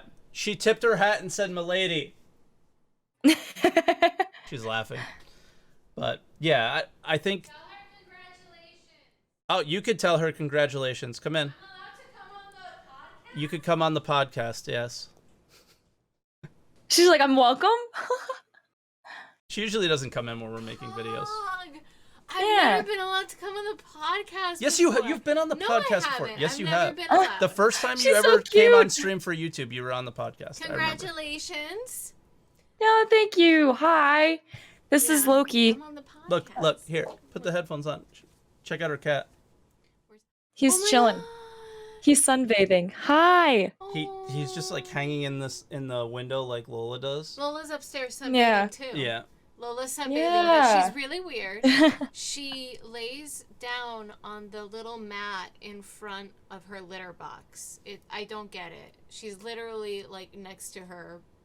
Literally? Yeah. Nice. And I mean, I do clean it every morning. So she goes in, but she's usually either peed or pooed already. So it's kind of So gross. that's weird because cats are normally really Thanks cleanly. for sharing that. Yeah. She's not clean because this was the father for many, many years. So she's gotten used to like stink and dirt and. So Mike likes to also lay in front of the toilet. You know what? I don't want to learn where she learned these habits from. That's the person, that's fine. That's fine, Mike. What happens at home stays at home. It's fine. What's She said? just said so. Mike likes to lay in front of the toilet, and I can't say no to that because he does spend considerable time. Anyway, congratulations and thank you. podcast. Well, I think after today it might be your last. Jeez. Oh man. Throw me under the bus here. Because the thing is, I take long poops. No, the thing is that because I'm on my phone. No. YouTube doesn't know what Twitch people know about how stinky this man is. YouTube doesn't know. YouTube might assume. No, they know. They're like, his head is well. so shiny. They make comments like that in the YouTube comments. His head is so shiny. Yeah, but Twitch knows that he's, Stinky Mike. Anyway, now YouTube does too. Hey, listen. Okay, I work at night. I come home. I go to sleep. I wake up. I stream. Then I shower. You just don't see me at the. But what about cleanest. Tuesday, Wednesday, Thursday? That's the issue. Bye. Bye. Bye, Evie. Under the bus. Under the bus. Thrown directly under it. This is fine because it's a perfect segue transition to what people want in the game. And a lot of Spectrum people want weird auxiliary things like making the toilets work. And I remember that one time there was like a riot against light switches, and then they increased the amount of light switches. Really? Like people like there was the riot for all the ships and having not enough light switches, and then they came out with the MSR, the one with like the ridiculous amounts of switches. Yeah, I don't remember which one it is, but I didn't know that was the MSR, but I didn't know that there was a riot about it. I don't go on Spectrum. Yeah, a lot of Do you people go on Spectrum? No, I just remember hearing this from I barely have time to play games, let alone like interact with the forums. Yeah. I wish, man. If I could be a neckbeard that sat around and spectrumed, I would. I wish. It's my dream. Wow. Just like mining. It's okay. You've been mining a little bit lately. Mm-hmm. What do you think? Have you played like WoW or other MMOs at all? Yeah, a little bit. Have you done any mining in those? Nope. Oh, okay. Like most games, you just like click, and then it mines, and you wait. Yeah, I did old school RuneScape, but that doesn't count because it's no. That counts. That counts. That counts for this conversation, I think, in the sense of my brother plays it. I know about old school RuneScape, but in most games do mining like old school RuneScape does, where like you just click there and it's just like this incredibly hands-off experience. Like mining is could be very hands-on depending on like if you're playing with a big group. Like you did what I've done before. You like make the green zone just like massively huge and you just can't miss it and it's just insta win. Like that's my issue with mining is I think that it's actually too easy and they're making it even easier coming up. But you think mining is too easy? I think it's way too easy. Huh. You may not be as good of a gamer as you think you are. I'm just saying. Do you think PvP is easy? Because I struggle with it. I plead the fifth. Okay. I plead the fifth. Do you really have a hard time with mining? Do you, like, how? Well, I haven't mined anything besides Quantanium. Okay. And when I try to mine Quantanium, I just... Do you know what your mining laser is? What kind of mining laser are you using? Name some of the good ones. Lancet or Helix? Lancet. That's what I have. The Lancet. How are you having a hard time with the Lancet? It's like I have an issue with timed things, and it's not a Star Citizen inherent thing. It's me across all games that have something of that nature. So, like Stardew Valley, for example, I like farming in my free time as well, Kekona, and the farming or the fishing mechanism is timing the hook to like scroll mouse wheel up or mouse wheel down to stay in the reel to catch the fish, and I suck at it. I'm so bad at it. And do you want me to give you a tip? I'll Sure, give you one tip that will help you with that. As you're approaching the green zone, before you even get into it, you should start scroll wheeling down. Okay. And I know that you have VKB sticks. So there's no reason. I do, and I have the throttles too. Like the actual throttle extension, I have that for mining, but I just don't mine. Well, when you do, use something that's not the mouse wheel. That will be good. Yeah. But then that might be good. Here's how mining works. When you get into the green zone, if the like in-game stats that I read the back-end code a long time ago, like when it was easier to get to, and when you hit the green zone, you get a 30% bonus to laser power. So when you hit the green zone, it shoots up faster than before you're in the green zone. So you should be preparing yourself. So like that as you enter it. Yeah. So as you enter it, it goes up. Like if you've ever like mined at Klesher, because I know you've spent a lot of time there, It's the same concept. As soon as you get in the green zone, you end up scrolling way down, right? And it just stays there because you get that bonus. It's the same concept. Yeah. So if you know that, it makes it a little bit easier. Quantanium is still very difficult because it's like super volatile compared to other things. I think I need to just not mine it, but I'm super stubborn, so I'm like, all right, chat's saying I should mine the hardest thing. I will just comply. Yeah. But I don't know. What do you think, like, when I say what do you think about mining, it's less the action and more like, why are you doing it in the first place? Just to do something different, or just to do something different? Yeah, I've been on like a kick. So as I said previously, I was a griefer type, and I was on the train. Like when I first joined the game, I essentially just PvP'd and found things to kill. So I was on the train of like, that's the only thing to do in the game. It's the most interesting thing to do in the game because like you see explosions, you know, all that jazz. So I've made it a point now that I don't just like go hunt prospectors on Daymar and blow up random ships outside of Port Olisar to try the different gameplay loops so I can prove myself wrong. And also, like, you kind of put yourself into a hole when you go down an isolated path. Like when you go down an isolated gameplay loop, you kind of cut yourself off from the rest of the players in the community, especially when it's one that's as controversial and touchy as being a griefer. I mean, PvPing is questionable. Like if you just go and never read a commander, no one cares, you know, if you just do that all the time. But if you're out in the verse actually like actively killing people will notice and you'll get known by what you do. So just as a way to not isolate myself, I guess, and just try new things. That's what I've been doing. So the bounties, then I'm trying mining. I did a little bit of like FPS type stuff. I even did some derelict and box mission stuff, like stuff that I normally would have just laughed at a previous self a couple years ago, like box mission Andy, like what is this? Like, it's been fun. It's been fun to actually. I didn't even know derelicts were a thing prior to that patch update. Oh yeah, a couple months ago. Not always, but for a while. I didn't know that. Yeah. I'd never seen one, so I thought that it was a new thing that I misunderstood. These guys just updated them, basically. Yeah, they just updated them, but I thought that it was a new thing that they had added. And so a few months ago, when I flew up to a crash, I was like, whoa, what the heck? Like, this has always been here, and the game is so, I mean, it's not fleshed out, but there's so much more to it than the path you choose, pretty much. Yeah. I'm really impressed with cool. What that Montreal people have started to do.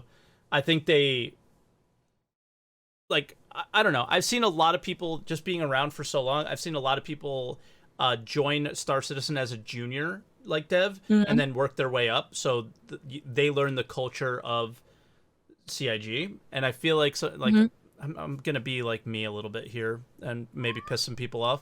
But I feel like the culture of CIG is like, you're not, you know, we're not really here at the moment to be, you know, really doing anything huge in the game because we're waiting on server meshing, blah, blah, blah, whatever, right? Yeah.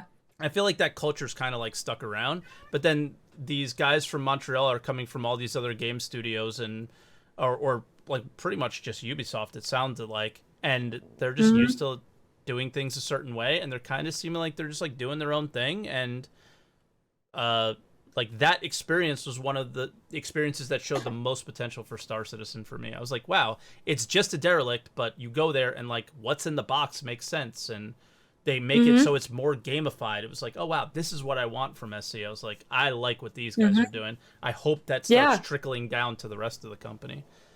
Yeah, but exactly. Yeah, simple as those were, it's something that is showing signs of life for the game for me. Exactly. Yeah. And I tweeted actually last week or a couple weeks ago asking like what would bring more life to the game for you.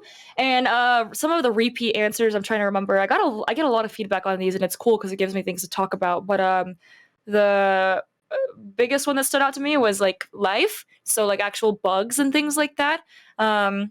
Not necessarily like creatures that you'll interact with like in the mines or anything like that, but just having like little, like the butterflies at Microtech, like in the holographic ones, having little bugs around, you know, if Lorville, if you went and there were cockroaches. And I know that's not a gameplay loop, but things that would just add that extra layer of life.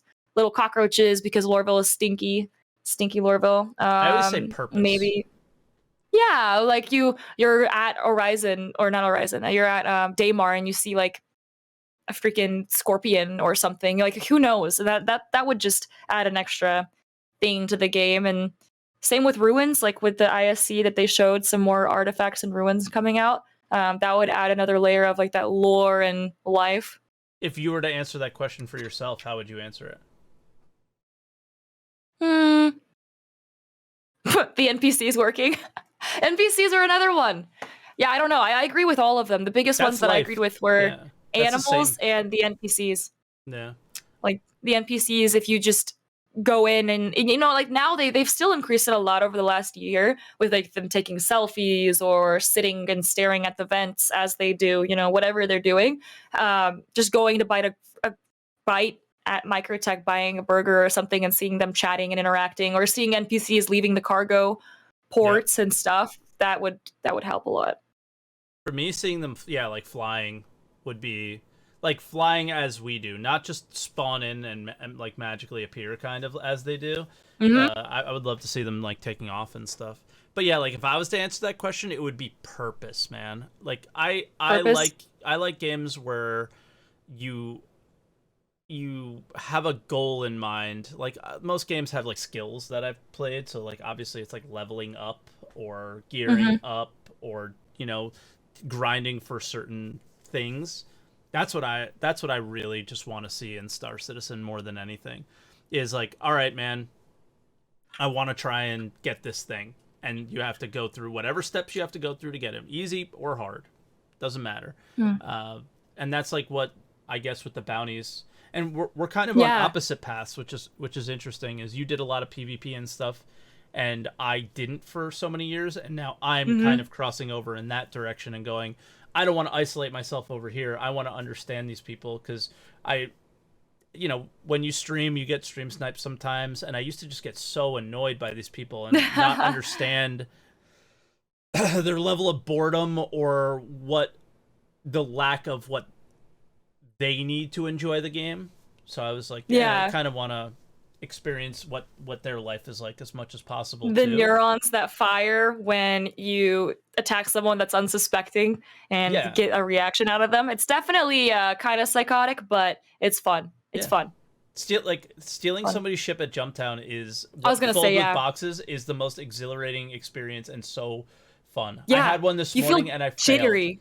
I failed, and it was like the excitement and the letdown and all of it was like this huge thing of emotions. Like, because you're an actual player that impacts other players also playing. You know, like you are physically going and taking their ship with their hard work that someone could do like to you back, right? But you're choosing to make the choice to take their ship and try to steal it in a video game. Like it's so much. It's so much. Yeah, I killed.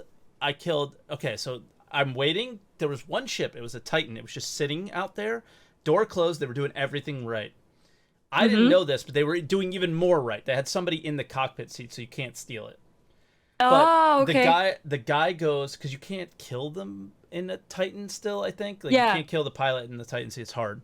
So the guy comes out with this box, but his buddy is organizing the boxes in the back so he gets out of the pilot seat. I didn't even know this. I thought it was just one individual. I didn't know there was a guy in the seat. Oh. And in case you guys don't know, Jumptown today, they decided this idea. I don't know if I like it or if I don't. It is 1.5 minutes for the boxes now, not 30 seconds to spawn. Whoa! For one? For one, 1.5 minutes, 90 seconds. Yes. Whoa! On this specific run, the Calliope one, 90 seconds. Whoa! Yes. But I don't think it's all bad. I don't think they're doing it to try and protect their economy, necessarily. I think what it does is it starts breaking up conga lines. Are you going to think about it? 1.5 minutes for each person in that conga line. Are you going to wait all that time? Of course not. No, you're going to start killing people. Yes. You're going to start killing people, damn it. Pitchforks. I think it forces you to want to take control, so every 90 seconds that box is yours or your group's. Yeah. Right? So I think that... Like Smeagol or Gollum. What is the freaking mine? Precious. Same name. Same guy. So Yeah. I think that's how I started to feel. Like, I was like, I can't wait anymore. This is so boring. So I was like, finally, like, whose Titan is that? The guy, I'm waiting. You know the boxes that I just gotta steal it. yes. You know the boxes that are above the entrance and exit to Jumptown? I climbed up and I was just watching, and I'm like waiting, like, whose is this? The guy finally like comes a out. hawk. The door opens before he gets there. I'm like, oh crap, somebody else is inside. I pull out my FS9 and I started blasting, right? I killed both of them, and I'm like, yes. And I know I had like gamer face, like I could feel myself getting closer to the screen and everything, because I was gamer like face and clammy, and you're like I was like, I got it. And I get in the seat, I take off. The ship just for whatever reason won't go anywhere. And I think I had, because I use straight forward and back on my pedals. And I think I had my foot leaning on back while trying to straight forward. And if you do that, it just like doesn't do anything. And you have to like get off of it. It's a terrible setup what I have right now. I'm gonna fix that's it. weird. Yes. I'm looking at my pedals and like, oh, wait. So I use them like gas pedals. My brake is like is straight back, and my forward is like your gas pedal is straight forward. But if you lean on both, I do roll on mine. Yeah. So I don't do it the right way. So if you do it that way, they contradict each other, and it gets a little bit weird. Yeah. So I was wondering, because my pedals, if I push down on the left, I can't push down on the right. Are yours not the same? Like, are they not mechanically built the same? I don't have them bind to an axis, so it's not straightforward / back. One is straightforward and one is straight back. Yeah, no, I just meant that like my physical, like actual left pedal and right pedal. Okay. I can't push down on one because they're connected, like the VKBT rudders. Oh, they no. are connected. I can push both of mine down at the same time. It's That's the question. Okay. It's the toe ones. Yeah. Like, can you push the toes forward? That's how I do it. Okay. Yeah, I'm not doing the pushing motion. I'm doing the toe motion, like an actual gas pedal on a car. Yeah, I don't know. Okay. It's what I got used to, and I haven't avoided it. So, I think when I do get the VKB ones, it'll be a little bit better. So that's what I'm hoping for. Anyway, the other bug, I think it's a bug. I hate it. It drives me nuts. When you join somebody else's ship, the quantum is chosen for you when you get in. So you have to clear that while trying to fly away while somebody else is shooting you, then quantum somewhere else, and they ended up getting me. But I was really proud of like my FPS, because I killed the guy and their guy was shooting at me. You were just like, yeah, their guy was shooting at me and I got him, and then I healed myself before the bug happens where you just can't get like you can't pull anything out or whatever. And then yeah, so that was like the exhilaration and the letdown, but all of it was part of the game and exciting either way. So, and that's why people do the pirating and all of that, because nothing else gives you that thrill. I mean, sure, mining gets a little testy sometimes or whatever, or like if you're chasing down a bounty, it can get that way. But when you're pirating and it actually, like in Jumptown, everyone kind of has to play along, because outside of those events, those staged events, you have to create your own pirating gameplay. So 90% of the time, people aren't gonna actually play with you. They're not going to play back. But in Jumptown, you're forced to, because everyone's in this one spot getting these darn boxes or whatever. By the way, did they increase the price of the boxes too, or just the time? Just the time. They cost the same. So it's bad, but I think here's the deal. I don't know why they did it. If they did it because they wanted to protect their economy, they're stupid.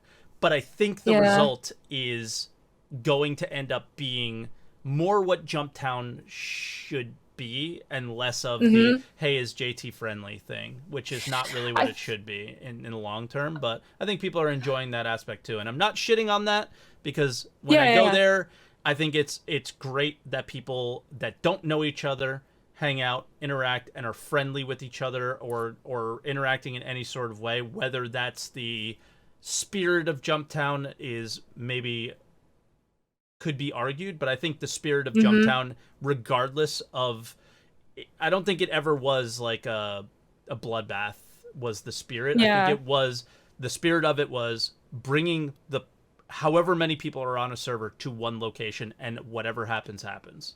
That's the spirit to me. And it's not necessarily an economy thing. I think it's just to increase the difficulty. It's not necessarily because people had too much money, but in general, I think they wanted to make it more of a challenge. Not necessarily for the economy, because there is no economy. Yeah. Like, I mean, there is, you could argue, but it's an alpha. Like, they could wipe it at any time. There's an economy-ish per patch, but I think that they just wanted to increase the stakes. Once again, like we talked about, the risk versus reward. Yeah. So by making it a minute and a half, you have that more of a risk for people to steal your ship, but you still get that reward of the money. I do find it interesting that they didn't increase the price of the boxes also, because I feel like it'd be interesting if like they were double the price, but they were triple the time for their spawning. Like that could increase, that could get a little spicy. Exactly. I think it's going to get spicy anyway.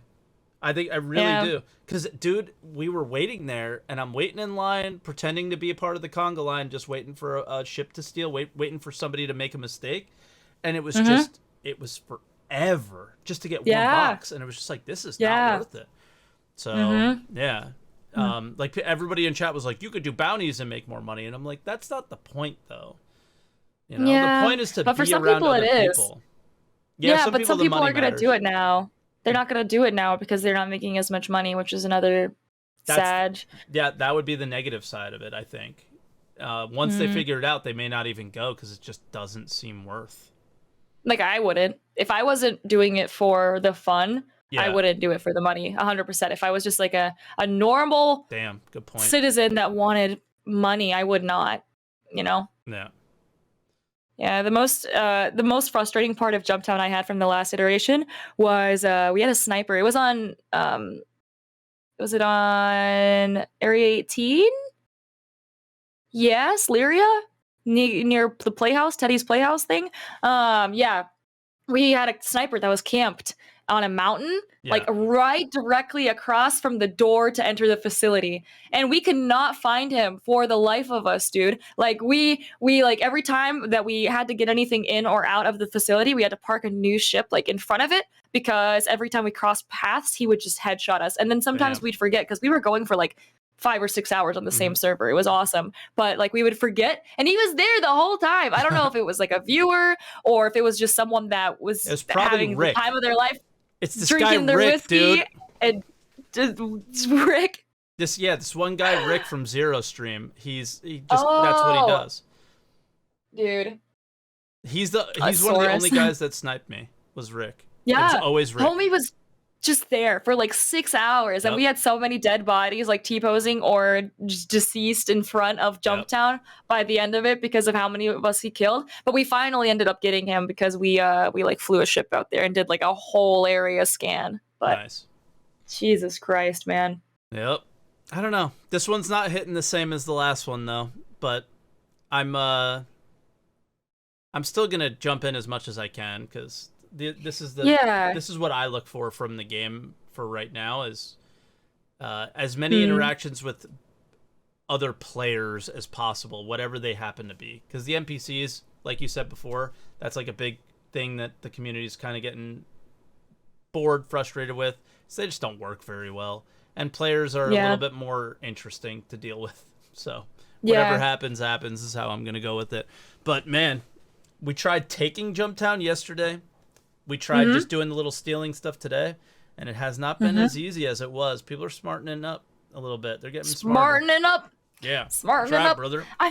Okay, Kona. I mean, I don't know. It's the highs and the lows. It's like I've been trying to come up with like an analogy for it or a metaphor for it, but like I'm trying to think of Jumptown last time, right? It's like they gave us Christmas. Yeah. And everyone was excited and whatever. And then Christmas was over. You had to go back to work. We were sad. And then they were like, we're going to try really hard to rebuild what happened last time, but we're going to overdo it. And I'm trying to think of like how, like a good comparison, but I just can't. I don't know. They're like, I don't know, in substitute, now we'll give you like St. Patrick's Day or something. Like it's still great, but it's just not what it was. I don't know. Yeah. I don't know. It's just what it feels like. Yeah. I think the big thing is 16-hour runs and 24-hour runs. I think that would be the biggest thing that I would change if I was them right now. Just limit it to 4. Because, I mean, even, like, content creators, like, Burks is a huge staple in the SC community, right? Has he streamed Jumptown yet this weekend? I don't know. I don't even know. I think he's only played Tarkov. Really? That's crazy. Yeah, like he's only been playing Tarkov for the last few days, unless he did a Star Citizen stream. I don't know. Nice. Yeah, I don't know. I think he was the one that brought us all together for that thing. He was the first person to reach out to me, and then I was like, and then we were like both reaching out to more people, and then it just turned into this whole like awesome thing, and like nobody cares this time. It's just like, damn, man, because that was my favorite thing. Was all of us coming together and starting to hang out more, because I think I mentioned it when we were doing it. The Star Citizen community they had their cliques sometimes, like the streamers, but a lot of people never came together like that ever. And I was like addicted to it. It was so cool to be like, yeah, we're all friends. This is awesome.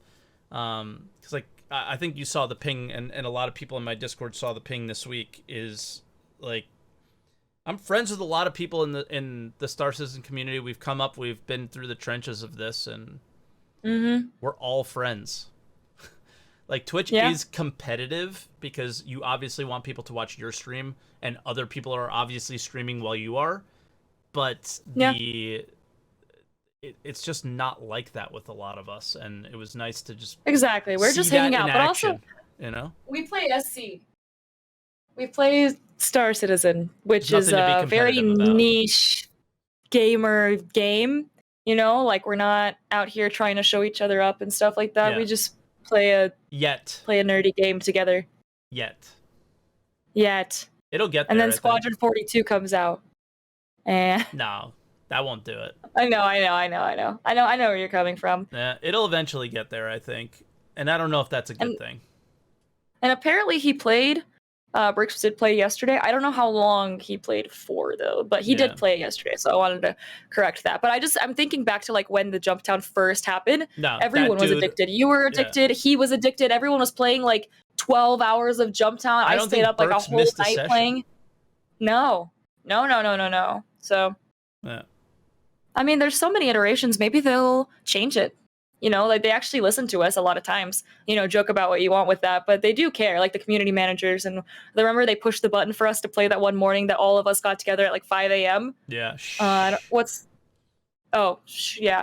never happened. But yeah. They just randomly came on. By coincidence. No. But I mean, maybe if like, we'll see, we'll test the waters. I haven't even played this weekend yet. This is going to be my first time playing this Jumptown, but if it doesn't go smoothly, like when you're there, it's like it was. Okay. Yeah. Oh, then that's fine then. I was just gonna say like maybe if the interest levels don't peak as hard and it goes down over the next week or so, they could change it because it is running for like 2 weeks or something. So they could adjust accordingly. Yeah. The box timer thing, I looked at it as a positive, but you definitely pointed out a negative part to it. They have to increase the reward. Yeah. People may not see the value. People were spoiled. People were spoiled. You have to give them like an inch. You can't give them a mile and then give them inches. Like that's not the way it works. You gave them an opportunity to earn 20,000 AUEC almost. How much was a box worth? 19,200. Almost 20,000 AUEC every 30 seconds. That's freaking nuts. And then now they made it a minute and a half and you have 20,000 AUEC for the same time that you could go, I mean, I don't know, grind missions and stuff. It's still a good payout, but not comparatively to like what it was, right? Like every 30 seconds. So, I mean, they should at least increase the price. Somebody in chat said that they were coming out super fast yesterday. So maybe this is something that they're doing is like, give it like I don't know in their mind is like if this is creating some variety to it where you don't like you don't know what to expect, but I don't know, it's weird that would be too much thinking. I don't think they're doing that. No way. If Sig is playing 4D chess with us and they're putting the different boxes on different timers per either server or per gameplay location, no way, dude. No way. Maybe. No way, dude. You think that our Sig, they could barely make Xenothreat work. They gave the freaking Xenothreat alerts like 2 hours before. That would be insane. That would actually be insane. That would be 5 head. If they did that. But okay, specifically about the timer thing. Mm-hmm. Is that good? To not if they're know? switching it around?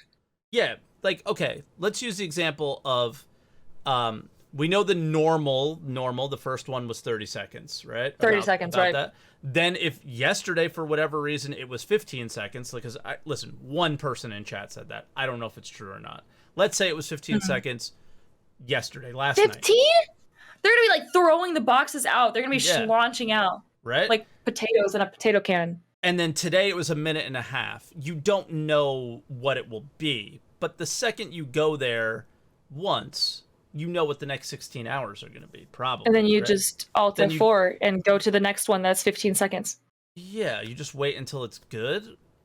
I don't know. Because, like, again, like you said, if people are going to look at it like, is the risk worth the reward? And the 1.5 minutes doesn't quite feel like that, but maybe that's just like a little balancing thing they need to do. Maybe they change the drug and make it worth something, you know? I don't know. But it would only be worth, once again, if they changed the prices of the boxes. So if they did it like 15, 30, 1.5 minutes, obviously if I see that it's taking longer than 30 seconds, it's probably 1 minute or 1.5 minutes, and that's not worth. I log and I wait for the next one. However, if they were to increase the reward associated with that box timing, that would be a change. That would be something. So if it was 15 seconds and it was worth 10,000, for 30 seconds it was worth 20,000, for a minute it was worth, I mean, I don't know, like 30, and then 1.5 minutes, 40, 45,000. Yeah, but then they're all kind of worth the same. So then why change it in the first place? Does it make it that much high stakes for robberies and stuff? Yeah, maybe. Maybe. I don't know. Maybe for ship heists. I definitely liked the way it made me feel. Like that I was impatient. And I was like, okay, I think this is good because it's making me want to participate in Jumptown. Probably how the design intended you to was like, this is supposed to be a bloodbath kind of place. Let me bring my cutty steel out here and, you know, do work. But it just, you kind of need the casual, I hate using that word because people really find it offensive. The casual player who's just there to try and be friendly and make a little bit of money, to make Jumptown work for me. That's my personal, like, for me. Yeah. Because I just like seeing them get upset when things go wrong, and the kumbaya is no longer. You know, the issue is that that's only effective so many times. I mean, if there's like a flock of dolphins and they're hanging out, and then a shark comes once, it's fine. But then if sharks keep coming to the same location, the dolphins are going to move and they're going to figure things out. Yeah. Dolphins are smart, even though they're casual players and they're not like super maybe involved with like the Twitch thing or the Spectrum thing or whatever. Even if they're just playing a game, like I would have been a few years ago, they're still smart and adaptive, and they will understand and pick up on the things that are going on because their chat starts saying like, oh, Jumptown's not safe, Jumptown has been compromised, whatever. And it doesn't take much. They got smarter as the first Jumptown went on, right? Remember when like the Comrade would go down and the conga line would just continue like nothing was going on, and like nobody would even care. Then once the Comrade went down, the conga line band, everybody got their last box and they left. Yeah, exactly. And they weren't going to risk it because they knew what was coming. They woke up to it. Yeah, and even with an event that was like the 50 kill event, it was like you get 50 kills and people were like, I'm never going to be able to do that. And then people organized discords to kill all the, I don't know if people remember this. It was a couple years ago. But don't get me started on that shit. On the Halloween conga lines? I have a big problem with that versus the conga lines here. I think they're very different. The problem with that one, to me, was the Halloween mask was they felt entitled to the mask. It's not your gameplay loop. I don't want not your gameplay loop. But I also don't want to do that and like be like, no, you're not allowed to have this thing. Like it was CIG's fault. Have to work for it. They left that door open, so people went through it. That's totally fine. Well, like take me for instance. I'm not a miner. I suck at mining. I'm really bad at it. Don't ask how. Okay, bottom line up front is I suck at mining, right? So if you were to take me and be like, listen, Aurelia, you can get this really, really sick outfit or like Yeah. a helmet that has a mining laser attached to it so you can mine rocks from like your head, or like you can mine players, whatever suits my fancy. That's like me telling my community or joining a community and being like, hey guys, listen, I need you guys to all work with me to mine rocks pretty much for me, or like get them all the way almost done and then have me hit the last hit on all of them. And Yeah. then boom, I earned it. Boom. I never mined in my life. I suck at it. I try it. I hate it. But I still would earn the same thing from mining 50 rocks just because I had people that were willing to work with me and help me, and then we would all take turns. And that's just it's not the same.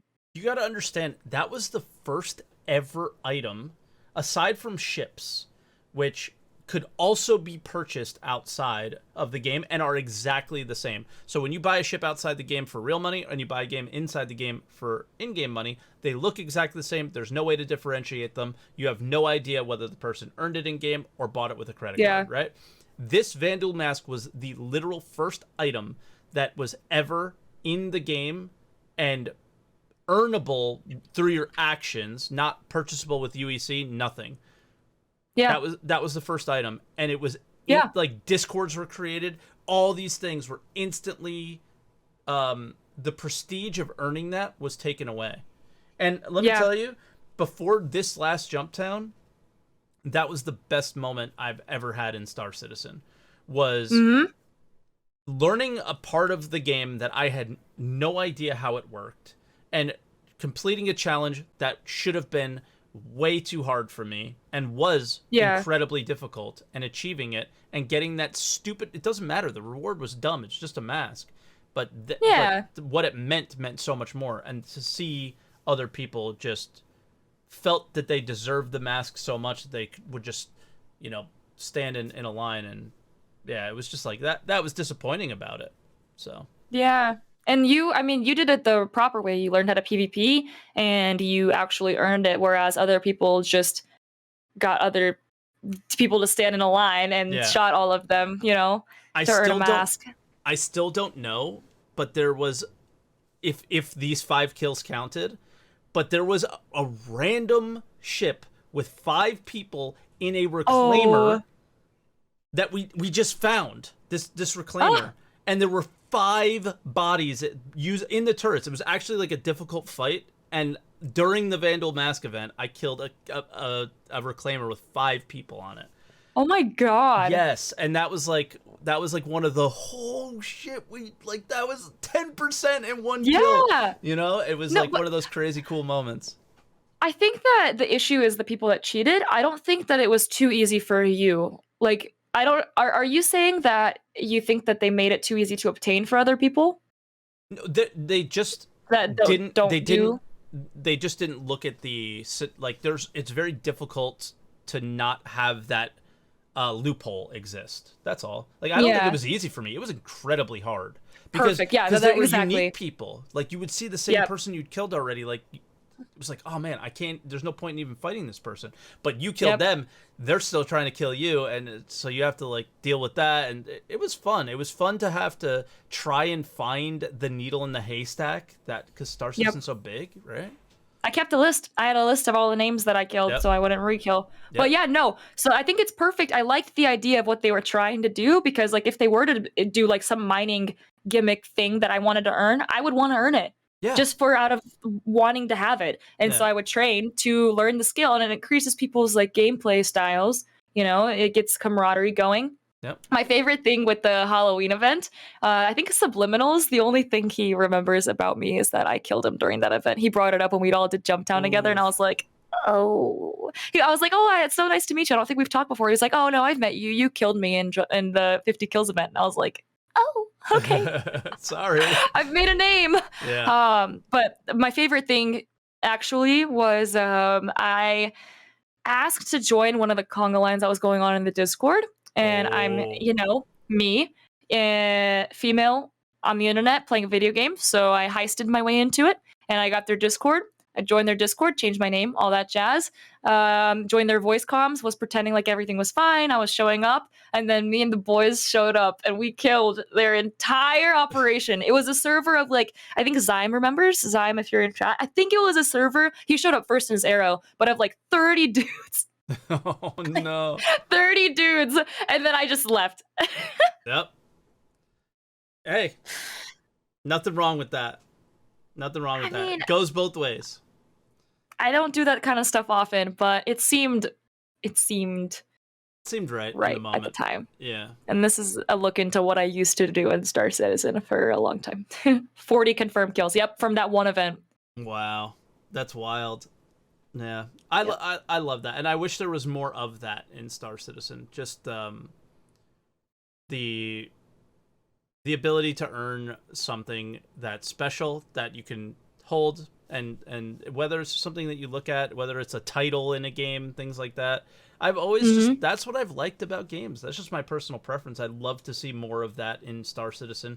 And I think those are things that are like the small kind of workaroundy things that you can do now. I wish we saw something with Ninetales. I wish we saw, like, we do get the Xeno one, but I think they've missed the mark on that because it's been 3 Xenos or 4 Xenos for the same armor.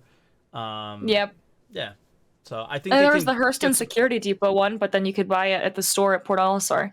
Just a different color. Yep. Like the bounty hunter armor. Yeah. Or whatever. Just, and then obviously they wanted to sell it for money too because it looks so good, which I'm actually okay with. But I would have loved to see the ability to just only earn that in one place in the game.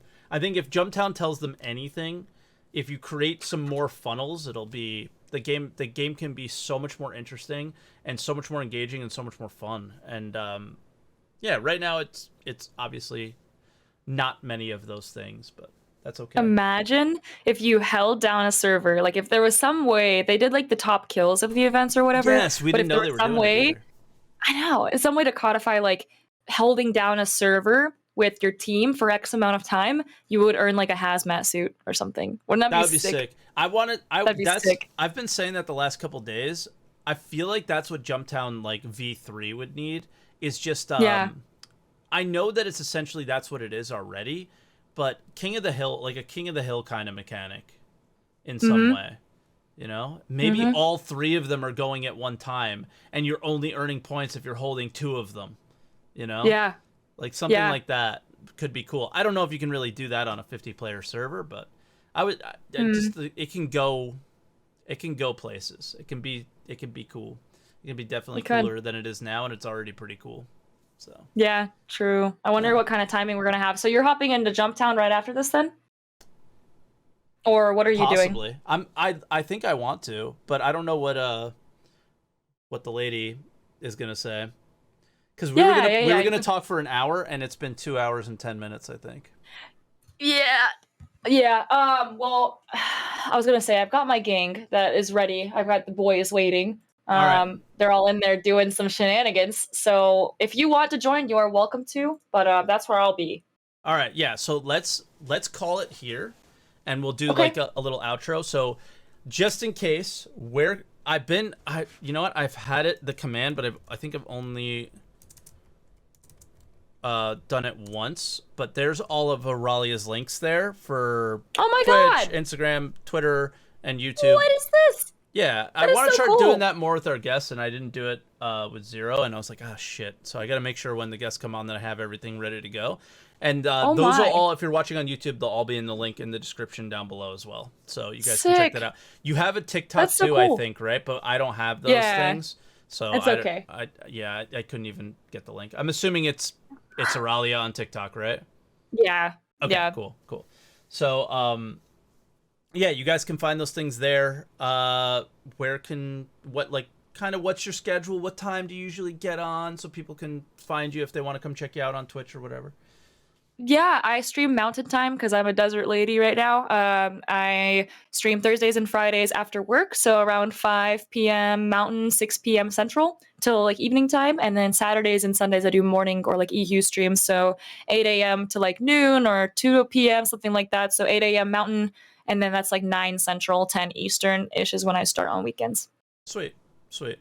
And yeah, so I guess we'll leave it there so we can get in and start playing. I think what I'll do now for the people who are on Twitch is we'll raid Auralia, and then if I have time, I'll just join in, not on stream, and play. What are you guys gonna do? Yeah. What are you thinking? What's the plan? Well, I've got last time we did it, I don't know what we even did. It was just crazy. And then we got 6 of the boys. I have such a hoot with them. We just do shenanigans. I don't know where it's gonna go. I don't know where it's gonna go. All right, sounds good. So you're welcome in if you are on, and if you're not. Yeah. It'd be like that. Hopefully but I'll we'll help have in a the little bit stream. of time. So, all right, guys, thank you again for watching. Auralia, thanks for coming on. I appreciate it. It was fun. Thanks for having me. Anytime. That was super fun. Yeah, it was awesome. And yeah, I guess we'll see you guys next time. And again, all the YouTube and stuff at the end for the outro. If you guys are watching on Twitch, it'll be on YouTube later. If you guys ever want to come on the show, usually the show isn't like this. But when the game is kind of the way that it is, it's nice to bring on my friends and talk to them, and you guys get to know them a little bit more. So it's kind of similar to the way we use the podcast, where it's like bring people and get other people to know what you think and how other people work. So yeah, thanks for watching, and we'll see you guys next time. Bye, everybody. Bye.